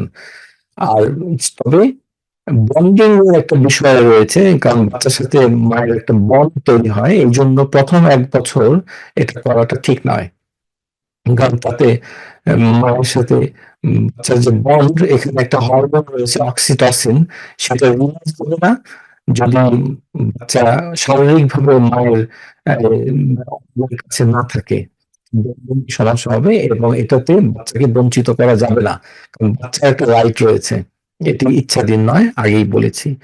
তাহলে চিন্তা করে একজন ব্রেস্ট ফিড মাদার এবং প্রেগন্যান্ট মাদার, তারা ইচ্ছা করলে রোজা কিভাবে, মানে রোজা তো রাখবে না, তাহলে তাদের জন্য করণীয়টা কি? করণীয়টা হলো যে তারা ফিদিয়া দিবে, এটি হচ্ছে একটা প্রসিদ্ধ মত। হুম, এটার কারণ হলো, যেমন কষ্ট হচ্ছে, কেন সে রোজা রাখবে? রাসূলুল্লাহ সাল্লাল্লাহু আলাইহি ওয়াসাল্লাম বলেছেন, লাইসা মিনাল বিররি সাওমু ফিস সাফারি, যে সফর করার সময় কেউ যদি কষ্ট করে রোজা রাখে, এটা কোনো মানে মানে আল্লাহওয়ালার পরিচয় বহন করে না। আপনি কষ্ট করে কেন রোজা রাখবেন? লাইসা মিনাল বিররি সাওমু ফিস সাফারি, রাসূলুল্লাহ সাল্লাল্লাহু আলাইহি ওয়াসাল্লাম বলেছেন, অর্থাৎ সফর করলে কষ্ট হলে রোজা ভেঙে ফেলবে। এখন ব্রেস্ট ফিডিং মাদার এবং যারা প্রেগনেন্ট মাদার, তাদের কষ্ট হচ্ছে, বাচ্চার ক্ষতি হচ্ছে, নিজেরও কিছুটা ক্ষতি হচ্ছে, সেই ক্ষেত্রে কষ্ট করে রোজা রাখবে না, তাহলে সে ফিদিয়া দিবে। এটার একটা কারণ আমরা বলছি যে, যেহেতু এটি করা যায় এই কারণে, যেমন সফরের ক্ষেত্রে কিছু সাহাবী রাসূলুল্লাহ সাল্লাল্লাহু আলাইহি ওয়াসাল্লাম একবার বলেছেন যে তোমরা সফরের ভিতরে রোজাটা ভেঙে ফেলো, এবং কিছু সাহাবী তারা ভাঙেনি, তাদেরকে তিনি বন্ধু বলেছেন উলাইকাল উসা, উলাইকাল উসা, এই লোকগুলো, মুসাফির গুলো যারা আমার সাথে আমার কথার অবাধ্যতা করেছে, তারা আসলে অবাধ্য। সফর করার সময় রোজা ভাঙার নির্দেশ ছিল, তারা ভাঙেনি, এই কারণে তাদেরকে তিনি মানে নিন্দা করেছেন কঠিন ভাষায়। তারপরে হাদিসের ভিতরে আছে, যখন আল্লাহ তাবারক ওয়া তাআলা কোনো রুখসা আপনাকে দেয়, মানে কনসেশন, যেটা আপনি সেটা নিবেন, ইন্নাল্লাহ ইউহিব্বু আন তু'তা রুখসাহু কামা ইয়াকরাহু আন তু'তা মাসিয়াতুহু। যে আল্লাহ তাবারক ওয়া তাআলা যখন কোনো রুখসা দেয়, যেমন ফিদিয়া দেয়, কনসেশন, এটা বাংলা আমার ঠিক জানা নাই কি হবে। রুখসা মানে তাকে কিছুটা অবকাশ দেওয়া হলো। এই অবকাশটা যদি সে না নেয়, বিকল্প অবকাশ যেটা, সেটা যদি না নেয়, তাহলে আল্লাহ তাবারক ওয়া তাআলা এটা পছন্দ করেন না। হ্যাঁ, যে আপনি কেন করবেন না, আপনি করবেন। হ্যাঁ, যেমন আল্লাহ পাপকে অপছন্দ করেন, তেমনি রোকসাটাকেও ভালোবাসেন। তাহলে ফিদিয়া দিলে তার ভিতরে কোনো গিল্টি ফিলিংস থাকাটা উচিত না, যে আমি কি ভুল করছি কিনা। না, ভুল করছেন না, আপনাকে আল্লাহ ভালোবাসছেন, কারণ আপনি একটি রোকসা নিয়েছেন যেটি শরীয়ত সম্মত। ইন্নাল্লাহ ইউহিব্বু আন তু'তা রুখসাহু। নিজে নিজে ধার্মিকতা করা যাবে না। কষ্ট করা মানে এই না যে সে প্রচন্ড ধার্মিক। ইসলাম ধর্মের ভেতরে কিছু জিনিস রয়েছে যেগুলো কষ্টের সাথে মানে পুরস্কার সন্নিহিত নয়। মানে অধিক কষ্ট করলে আপনাকে বড় বড় সওয়াব দান করবে, এমনটি নয়। অনেক কোনো কোনো ক্ষেত্রে, রোজার ক্ষেত্রে তেমনটি স্কলাররা বলেছেন। রাসূলুল্লাহ সাল্লাল্লাহু আলাইহি সাল্লাম নিজে যখন তাকে দুটো কাজ দেওয়া হতো, তখন যেটা তার জন্য সহজ ছিল সেটা তিনি করতেন। মা খুইয়ারা রাসূলুল্লাহ সাল্লাল্লাহু আলাইহি সাল্লাম বাইনা আমরাইন। যখন তাকে দুটো কাজে চয়েস করতে বলা হতো আল্লাহ রাসূল সাল্লাল্লাহু আলাইহি সাল্লামকে, ইল্লা আখাযা আইসারাহুমা মা লাম ইয়াকুন ইসমান। যদি এটা গুনার কাজ না হয় তাহলে সহজটাকেই তিনি দিতেন। ফাইন কানা ইসমান কানা আবআদান নাসি মিনহু। আর যদি এটা গুনাহ হতো তাহলে ওটার থেকে তিনি অনেক দূরে, তিনি মানুষের দূরত্বে বাইরে চলে যেতেন। মানে গুনাহ করার তো প্রশ্নই ওঠে না, মানে তিনি অনেক এটা থেকে অনেক দূরে থাকতেন। হ্যাঁ, তাহলে আমরা বুঝতে পারলাম যে প্রেগনেন্ট মহিলা, ব্রেস্টফিড মহিলারা ফিদিয়া দিবে এবং এটা তাদের কোনো সমস্যা হবে না ইনশাআল্লাহ তাআলা। তাহলে ফিদিয়াটা কিভাবে দিবে? সেটি হচ্ছে একবেলা ভাত অথবা রুটি অথবা সবজির সাথে ডাল, মাছ অথবা মাংস। এটা হচ্ছে খাবার। হ্যাঁ, যে তাকে খাবার দিতে হবে। হুম, এটার মতো মানে তাম, এটি চাল, তারপরে এই ডাল, মানে কাঁচা দিলে তো সে রান্না করবে কিভাবে? গরিব মানুষ তো, তাকে খাবারটা তৈরি করে দিতে হবে। এটি, এটা টাকা দিলে ফিদিয়া আদায় হবে না, কারণ টাকার কথা আল্লাহ তাবারক ওয়া তাআলা বলেননি। কেননা এটি হচ্ছে যে ওয়াল্লাযীনা ইউতিকুনাহু ফিতরাতুন তুআমু মিসকিন। এটি তুআম মানে যেটাকে খাবার, মানে যেটা মানুষ চিবিয়ে খায়। চাউল এবং ডাল কাঁচা চিবিয়ে খায়, চাউল ভেজে অবশ্য খাওয়া যায়, কিন্তু এটি সঠিক নয়। আপনাকে চাউলটাকে রান্না করে ভাত করতে হবে, রুটি করতে হবে, তারপরে এরকম মাংস রান্না করে খাবার হিসাবে তাকে দিবেন 1.5 কেজি, 1.5 কিলোগ্রাম, একটি মিল, নিসফুস সা বলা হচ্ছে। আমরা সেটা শেখ বিন বাজ রাহিমাহুল্লাহ তার ফতোয়া থেকে জেনেছি যে 1.5 কেজি হতে হবে। অর্থাৎ একজন মানুষ পেট পুরো ভালোভাবে যেন খেতে পারে এই পরিমাণ খাবার। সেই খাবারটা যেই খাক, এটা ছোট বাচ্চা খাক আর বড় মানুষ খাক, রিগার্ডলেস, পরিমাণ একরকম হতে হবে। এটি কে খাচ্ছে তার উপর নির্ভর করে না। আশা করি বুঝতে পেরেছেন। তাহলে মহিলা যারা ব্রেস্টফিড এবং প্রেগনেন্ট তাদের, মহিলাদের কাদা রোজা করতে হবে। এটি হচ্ছে একটি মত এসেছে আলী রাদিয়াল্লাহু তাআলা আনহু থেকে, আলাইহিমাল কাদাউ ইযা আফতারা, তা এবং তাদের উপরে কোনো ফিদিয়া নাই। এই কথাটা আলী রাদিয়াল্লাহু তাআলা আনহু থেকে নিয়েছেন। এবং স্কলারদের ভেতরে কিছু স্কলার, আল আল্লামা আল আলবানী রাহিমাহুল্লাহ তাআলা, তিনি বলেছেন যে ফিদিয়া দিলেই হবে, রোজা রাখতে হবে না, কাদা করতে হবে না। কিন্তু যারা বলছেন যে রোজাটা ফিদিয়া দেওয়া যাবে না, কিন্তু কাদা করবে, অর্থাৎ প্রেগন্যান্সি শেষ হয়ে যাওয়ার পর তারপর তারা রোজা রাখবে। তারা আসলে একটা হাদিসকে কেন্দ্র করে এই ব্যাখ্যা দিয়ে থাকেন। সেই হাদিসটি হচ্ছে ইন্নাল্লাহা ওয়াদা আনিল মুসাফিরি নিসফাস সালাহ ওয়াস সাওমা ওয়া আনাল হুবলা ওয়াল মুদিআ, যে আল্লাহ তাবারক ওয়া তাআলা মুসাফিরের উপরে নামাজ পড়া অর্ধেক করে দিয়েছেন এবং সেই সাথে রোজা রাখা এবং গর্ভবতী এবং মানে ব্রেস্ট ফিড মাদার। হুবলা মানে হামেল, হুবলা অর্থাৎ যে মুরদিআয় মানে হচ্ছে যিনি আহ, মানে breastfeed করবেন। কিন্তু এখানে এদের সাথে একটা সামঞ্জস্য অনেকে দেখছেন যে সফরের সাথে এই প্রেগন্যান্সি এবং ব্রেস্টফিডের কারণে হাদিসের ভেতরে যেটা দেখা যায়, কিন্তু এই সম্পর্কটা কিন্তু দুর্বল। শেখ আলবানী রাহিমাহুল্লাহ তিনি এই সম্পর্কটাকে মানে শক্তিশালী মনে করেননি। তিনি বলেছেন যে আল্লাহ তাবারক ওয়া তাআলা মুসাফিরের নামাজ যখন অর্ধেক করে দিয়েছেন তখন তার আয়াত নাজিল করেছেন, কিন্তু যখন মানে গর্ভবতী এবং ব্রেস্টফিড মাদারকে যখন নামাজের ক্ষেত্রে কোনো কিছু বলেছে তার জন্য কোনো আয়াত ওইভাবে নাজিল আলাদা করে করেননি, বরঞ্চ আগে যেটি আয়াত ছিল তার আওতায় পড়ে যাবে এই কথাটা বলেছেন ইবনে আব্বাস রাদিয়াল্লাহু আনহু, ওয়া আলাল্লাযীনা ইউতীকুনাহু ফিতয়াতুন তুআমু মিসকিন। এই আয়াতের ব্যাখ্যা ইবনে আব্বাস যেটি বলেন যে তারা ফিদিয়াটা দিবে।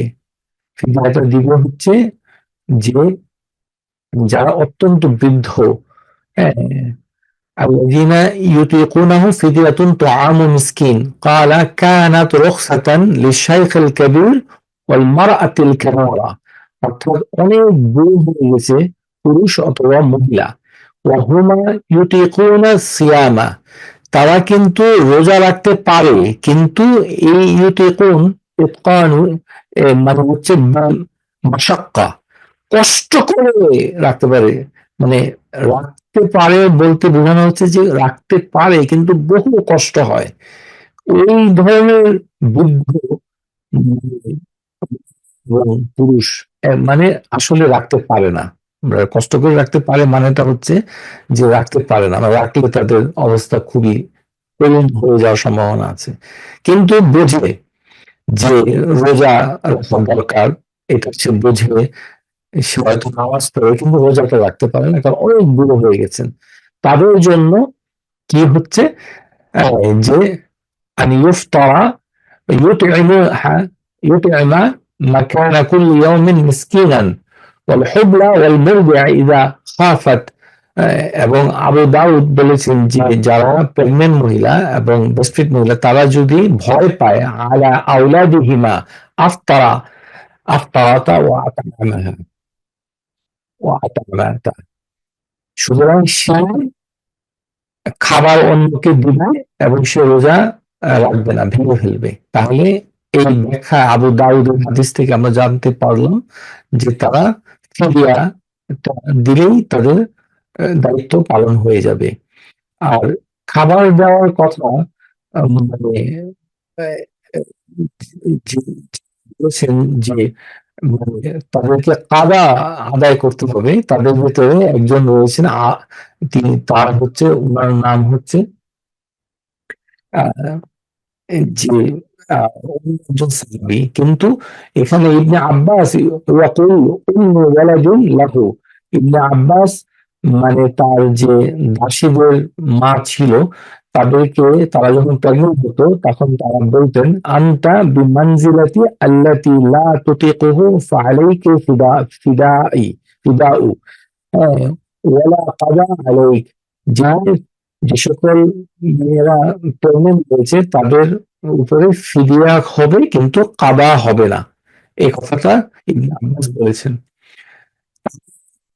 আমরা এখানে যেটা পেয়ে গেলাম সেটা হলো ফিদিয়া আদায় করলে এটা হয়ে যাবে,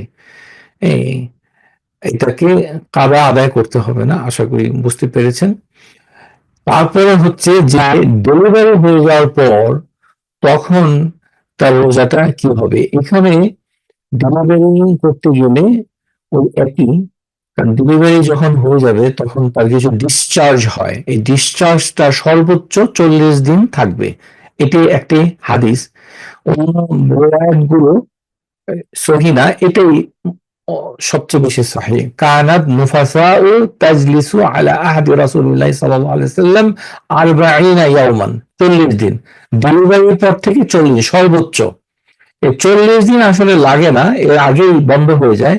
তবে 40 দিন অতিক্রম হয়ে যাওয়ার পর সে ইস্তেহাদা মনে করে রোজাও রাখবে, নামাজও পড়বে, যদি 40 দিন পর্যন্ত ডিসচার্জ চলতে থাকে।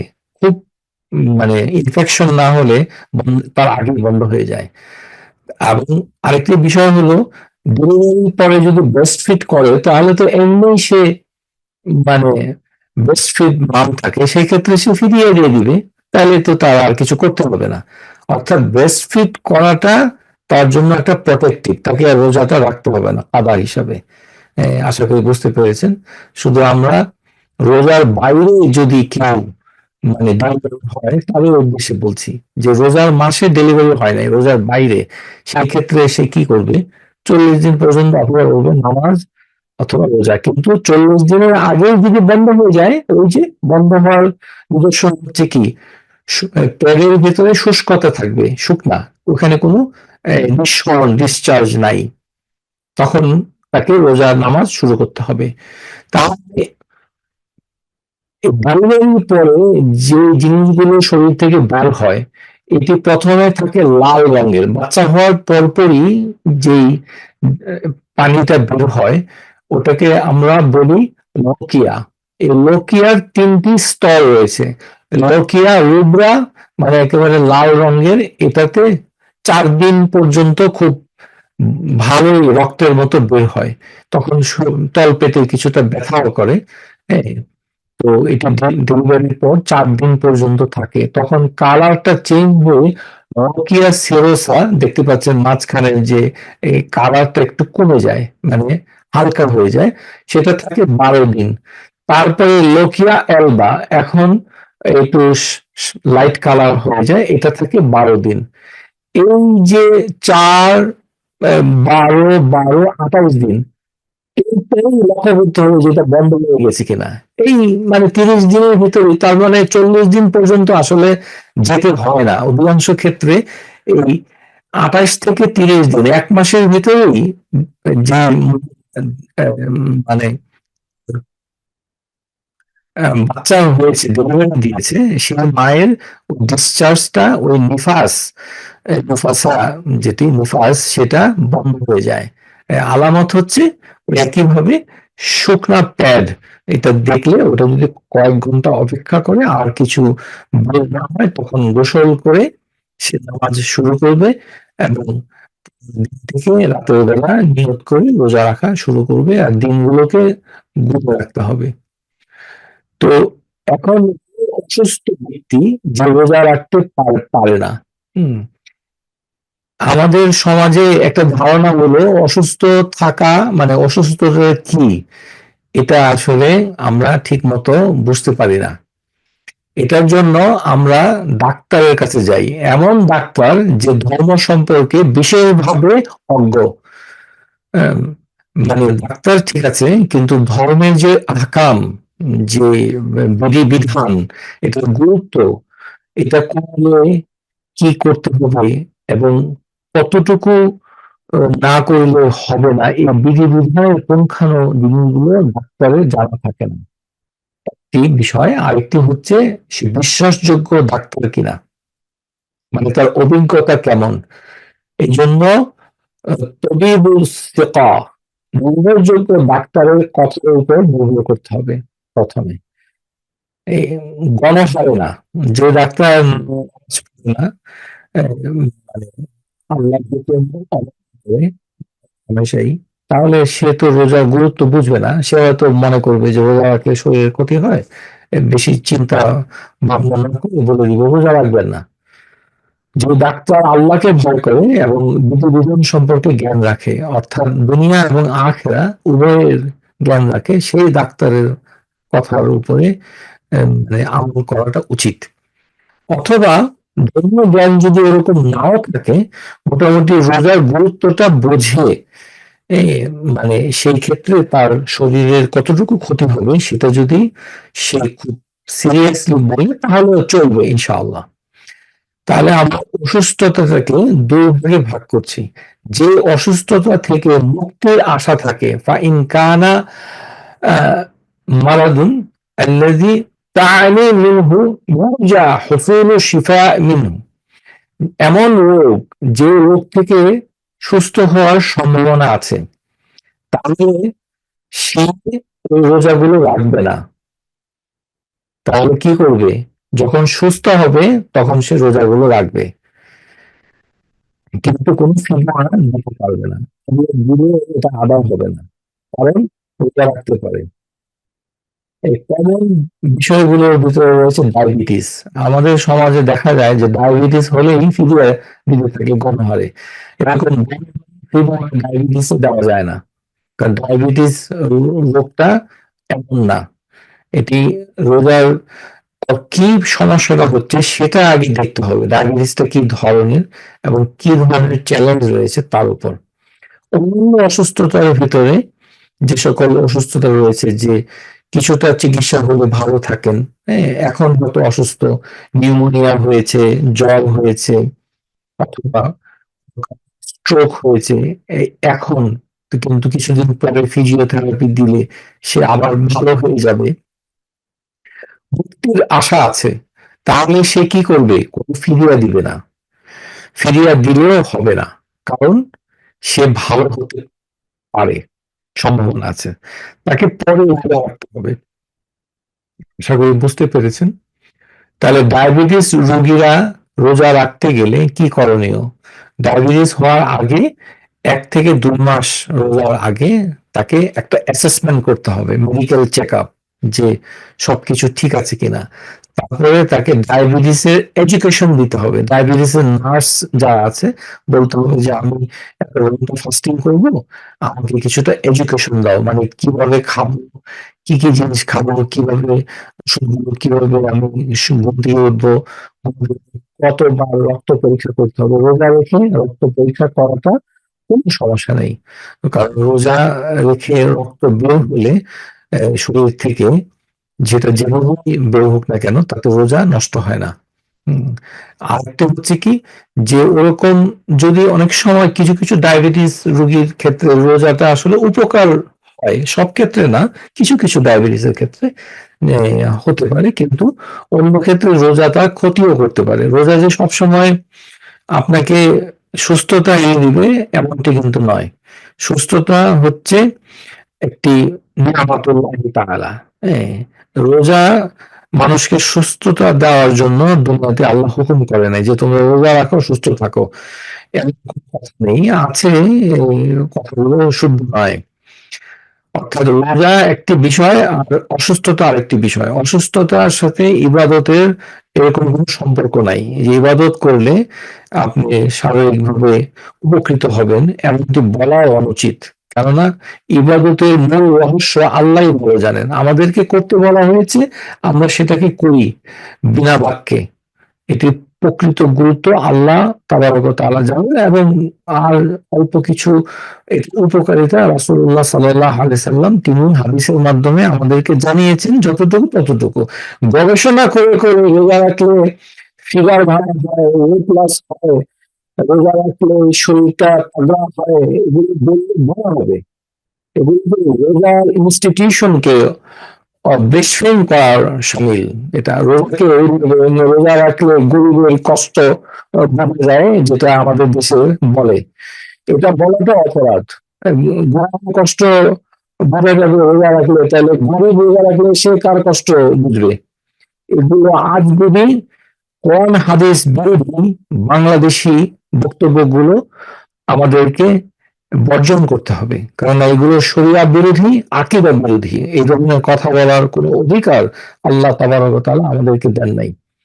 কারণ দুঃখ কষ্ট ভোগের জন্য রোজা কে আল্লাহ আমাদের উপরে আদেশ করেননি। এটি হচ্ছে হুকুম, আদেশ করতে হবে। হ্যাঁ?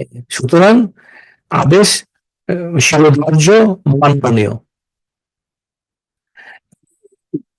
যদি রাখে ডায়াবেটিস কেয়ার যে জার্নাল রয়েছে ডায়াবেটিস কেয়ার, এটা 2010 সালে আমেরিকান ডায়াবেটিক অ্যাসোসিয়েশনের পাবলিকেশন থেকে আপনাদের কাছে একটি তুলে ধরছি যে যদি দেখা যায় যে মানে রোজা শুরুর আগে এই এই লক্ষণগুলো তার ছিল 3 মাস আগে, কতদিন আগে? 3 মাস।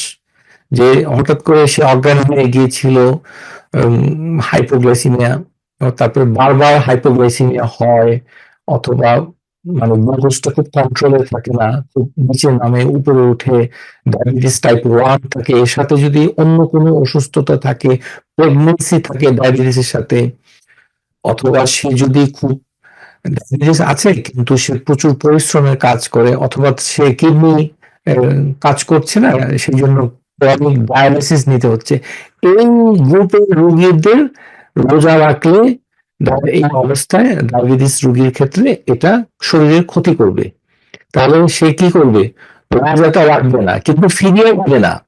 এখানে ঝাঁপিয়ে পড়ে ফিদিয়া দেওয়ার যে ফতোয়াবাজি হচ্ছে, এটা বন্ধ করতে হবে। এই ফতোয়া দেওয়ার অধিকার আল্লাহ তাবারক ওয়া তাআলা কাউকে দেন নাই। কারণ সে রোজা রাখতে পারে তো, এই সময় না রাখলো। হ্যাঁ, মারিদান আও আলা সাফারিন ফাইদ্দাতুন মিন আইয়ামিন উখর। আল্লাহ তাবারক ওয়া তাআলা বলছেন, তোমরা যদি অসুস্থ হও অথবা সফর করো, তাহলে অন্য দিনগুলো গণনা করো, অন্য দিনগুলোতে রাখতে হবে। এখানে ফিদিয়ার কথা আল্লাহ তাবারক ওয়া তাআলা বলেন নাই। সুতরাং তাকে দেখতে হবে সে রাখতে পারে কিনা, অর্থাৎ দলের উপর ভিত্তি করে তাকে সিদ্ধান্ত নিতে হবে। আবার ডায়াবেটিক রোগী মনে করলো যে রোজাটা হয়তো রেখে দিব, কিন্তু হঠাৎ করে কোনো একটা কারণে তার যদি কিছু সংকট তৈরি হয়, সেটি ব্লাড সুগার চেক করার মাধ্যমে জানা যাবে। সেটা আঙ্গুল থেকে সুই ফুটিয়ে রক্ত বের করে দেখতে পারেন, তাতে উজুও নষ্ট হয় না। ভালো করে শুনে রাখুন, উজুও ভাঙবে না, উজু এটাও ভাঙবে না, রোজাও ভাঙবে না। এটা কোনো দলিল যে রক্ত বের হলে উজু নষ্ট হয়ে যায়, রোজা নষ্ট হয়ে যায়, এটা সঠিক নয়। বরঞ্চ রক্ত বের করে দেখাটা ভালো। আরেকটি হচ্ছে যে আজকাল যেটা ডায়াবেটিক রোগীদের শরীরে লাগিয়ে দেওয়া হয়, যেটা দিয়ে দেখা যায় যে রক্ত পরীক্ষা ছাড়াও তার শরীরের ভিতরে কতটুকু গ্লুকোজ আছে সেটা বাইরের থেকে দেখা যায় মনিটরে, সেটাও করা যেতে পারে। সেই ক্ষেত্রে 3টা কন্ডিশন যদি থাকে তখন রোজাটা ভেঙে ফেলতে হবে। প্রথমটা হচ্ছে যে বিকাল বেলা ইফতারের মনে করেন 1-2 ঘন্টা আগে যদি, যখন দেখলেন 1 ঘন্টা আগে, তখন দেখলেন যে 60 রয়েছে, 60, লেস দেন 60, 40 পাওয়া গেল অথবা 50 পাওয়া গেল, তখন তার রোজাটা ভেঙে ফেলাটা উচিত। মানে যদি 1-2 ঘন্টা আগে এরকম থাকে, তাহলে তার বাকি সময়টা হয়তো আরো খারাপের দিকে যেতে পারে। সেক্ষেত্রে ভেঙে ফেলবে এবং পরে সেটা কাদা আদায় করবে যখন তার দিন ছোট থাকে তখন।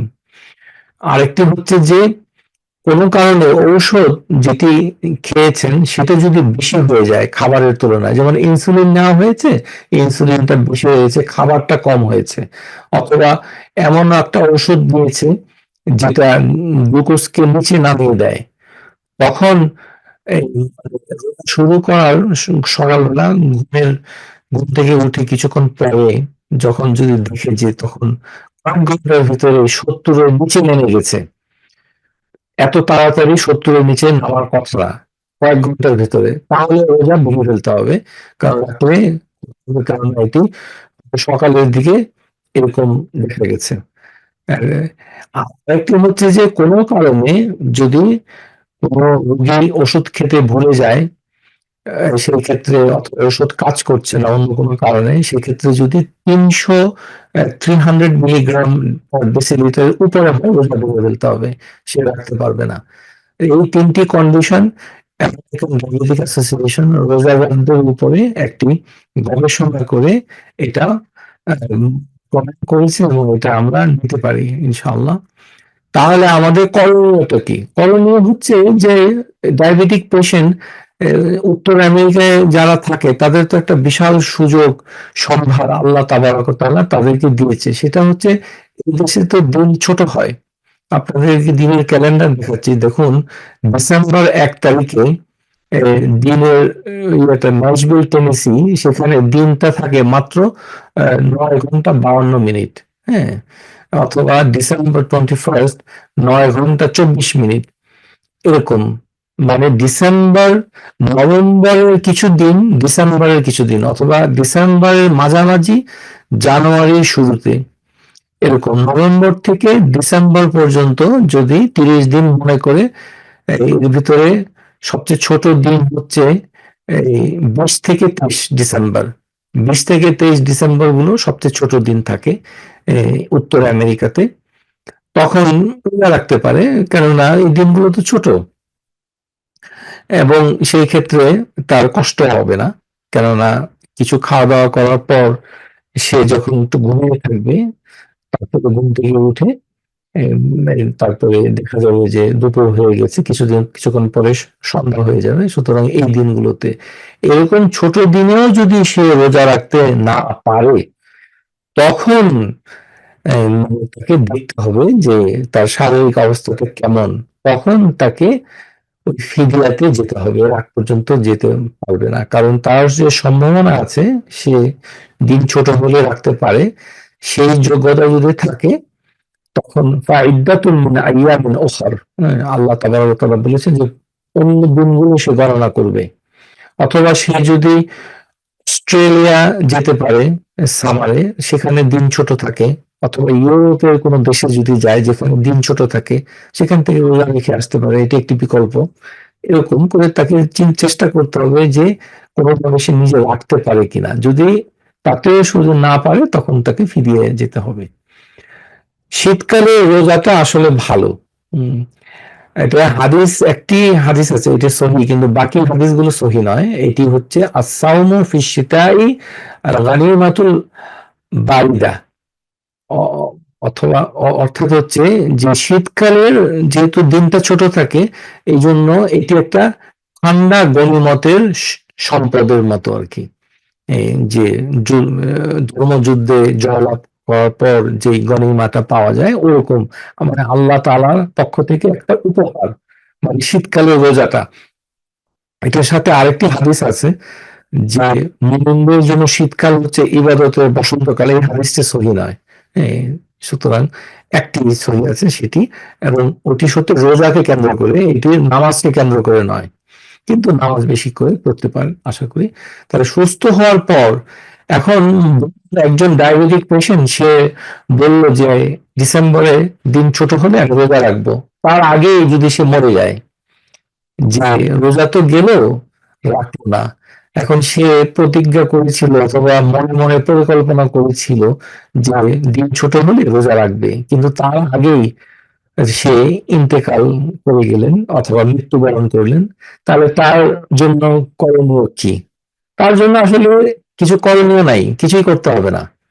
এটি এই অপিনিয়নটা দিয়েছে আউনুল মাবুদ, আল্লামা শামসুল হক আজিমাবাদী রাহিমাহুল্লাহ তাআলা, তার বিখ্যাত কিতাব আউনুল মাবুদ ফি শারহ আহাদিস সুনান আবি দাউদ। এখানে তিনি বলছেন যে ওয়া ইত্তেফাকু আহলুল ইলম আলা আন্নাহু ইযা আফতারা ফিল মারিদ ওয়াস সাফর, যদি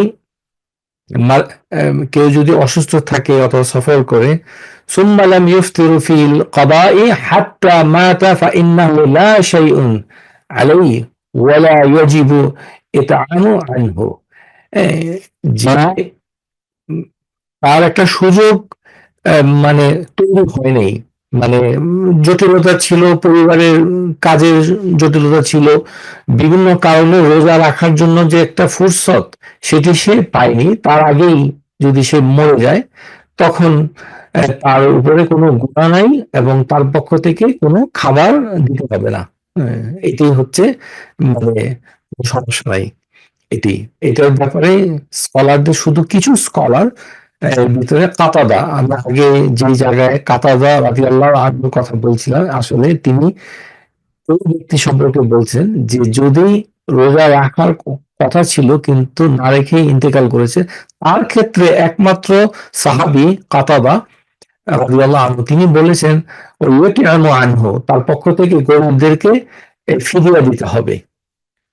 এবং এই কথাটা তাউস রাহিমাহুল্লাহ, একজন তাবেঈন, তিনিও একই কথা বলেছেন।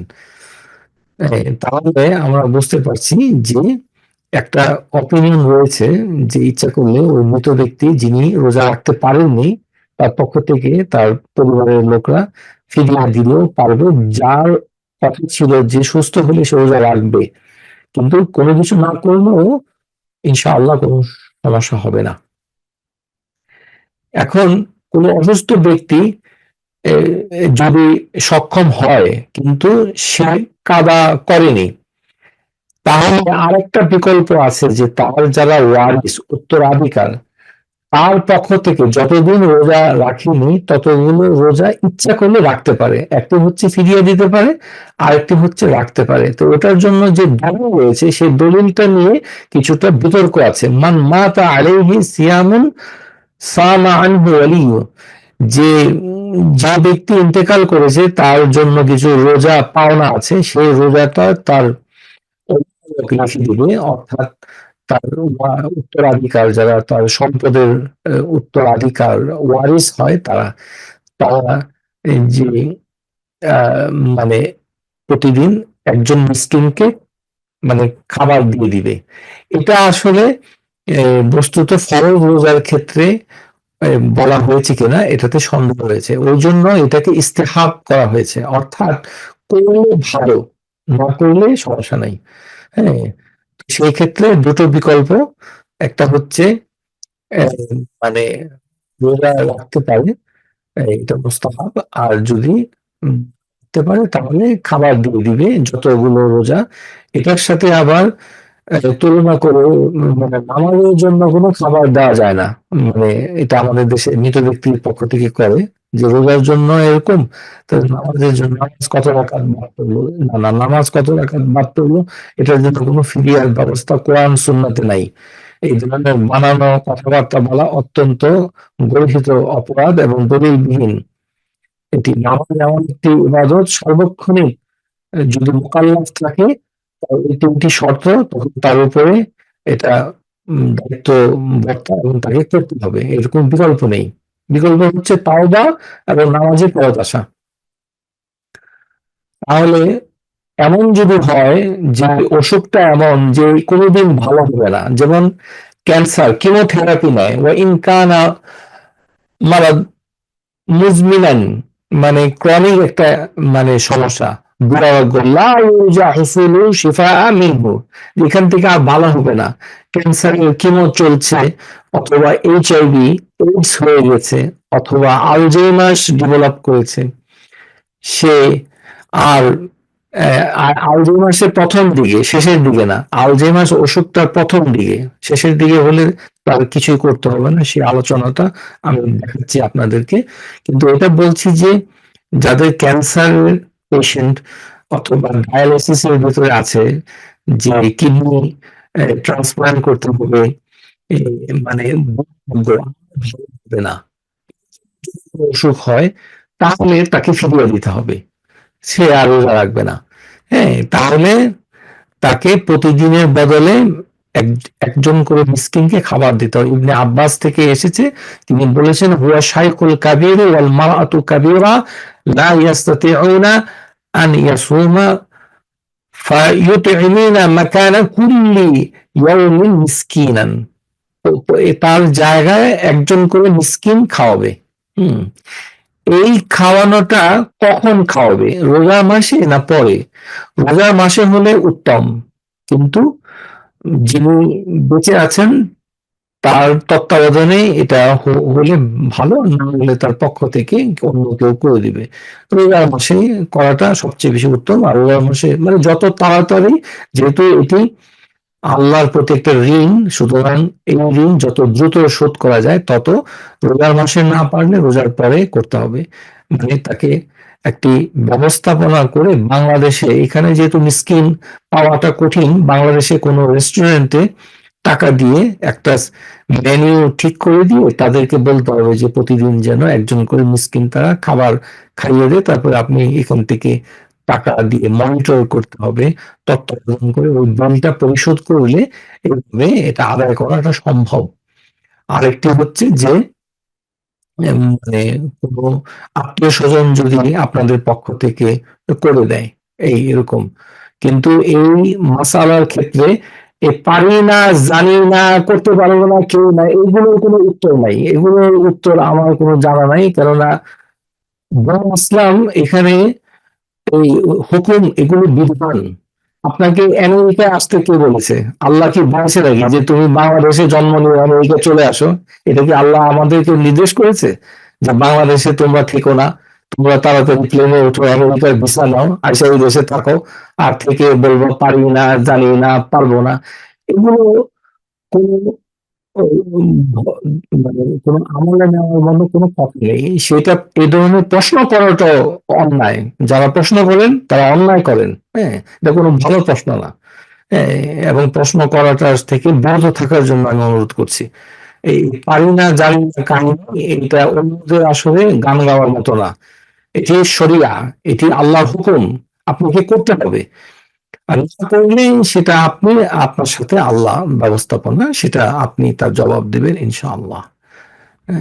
তাহলে হুকুম হচ্ছে যে ওই যে অতিশয় বৃদ্ধ কষ্ট করে রোজা রাখতে পারে, কিন্তু রোজা রাখলে যেহেতু এত বড় হয়ে গিয়েছেন, বৃদ্ধা হয়েছেন, যে আর তিনি শক্তি অর্জন করবেন না, তার মতোই হচ্ছে ওই রোগীর হুকুম। হ্যাঁ, যে রোগী আর ভালো হবে না।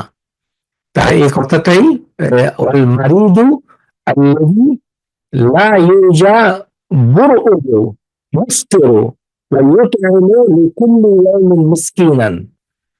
এটি হচ্ছে শায়খ আল কাবীর এর ব্যাখ্যা। এই কথাটাই ইবনে কুদামা তার বিখ্যাত কিতাব রাহিমাহুল্লাহ তাআলা আল বুগবীতে তিনি আলোচনা করেছেন যে একজন তো সাহাবীদের ভিতরে আনাস বিন মালিক রাদিয়াল্লাহু আনহু, তিনি এরকম খুবজান লাহমান, রোজার শেষে আনাস বিন মালিক ৩০ জন মিসকিনকে ডেকে এনে তিনি প্রথম জীবনের শেষ ১ বছর অথবা ২ বছর খাইয়েছিলেন, এবং সেখানে ছিল রুটি এবং গোশত।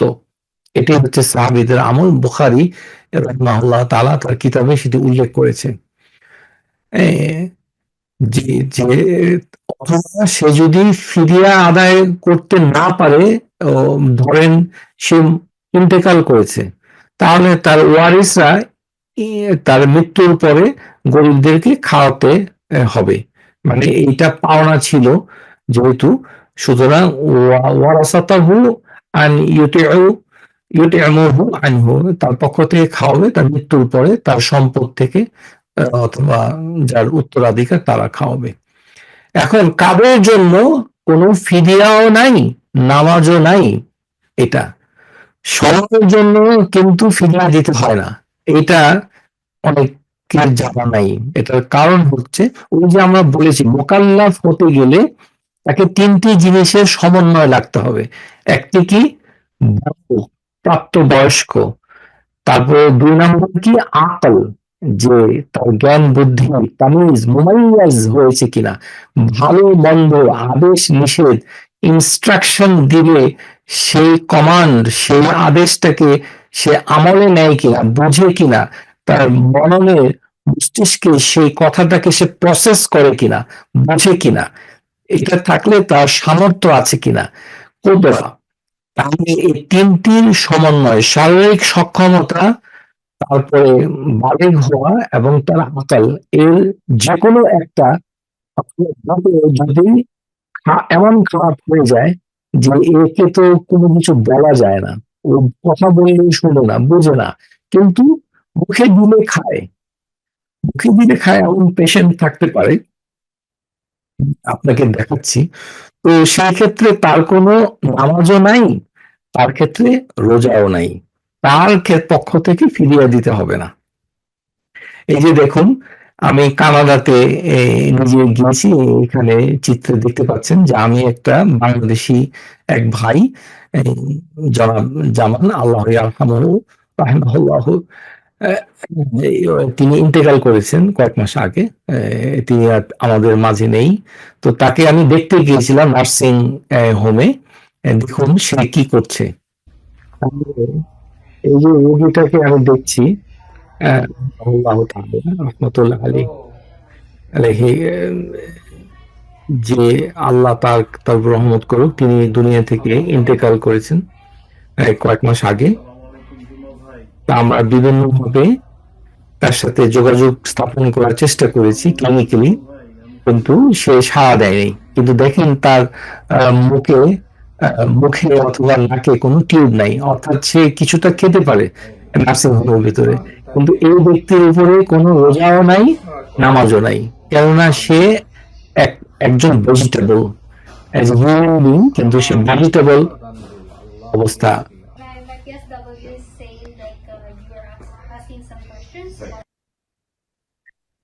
আবার দেখুন, আমরা আরেকভাবে আমি চেষ্টা করেছি।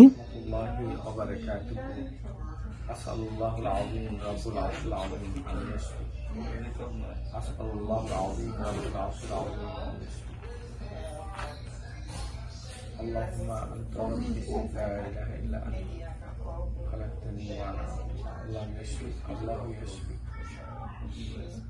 يا الله يشفيك السلام عليكم ورحمة الله اللهم ارحمه وارحمه أشفيني له الله يشفيك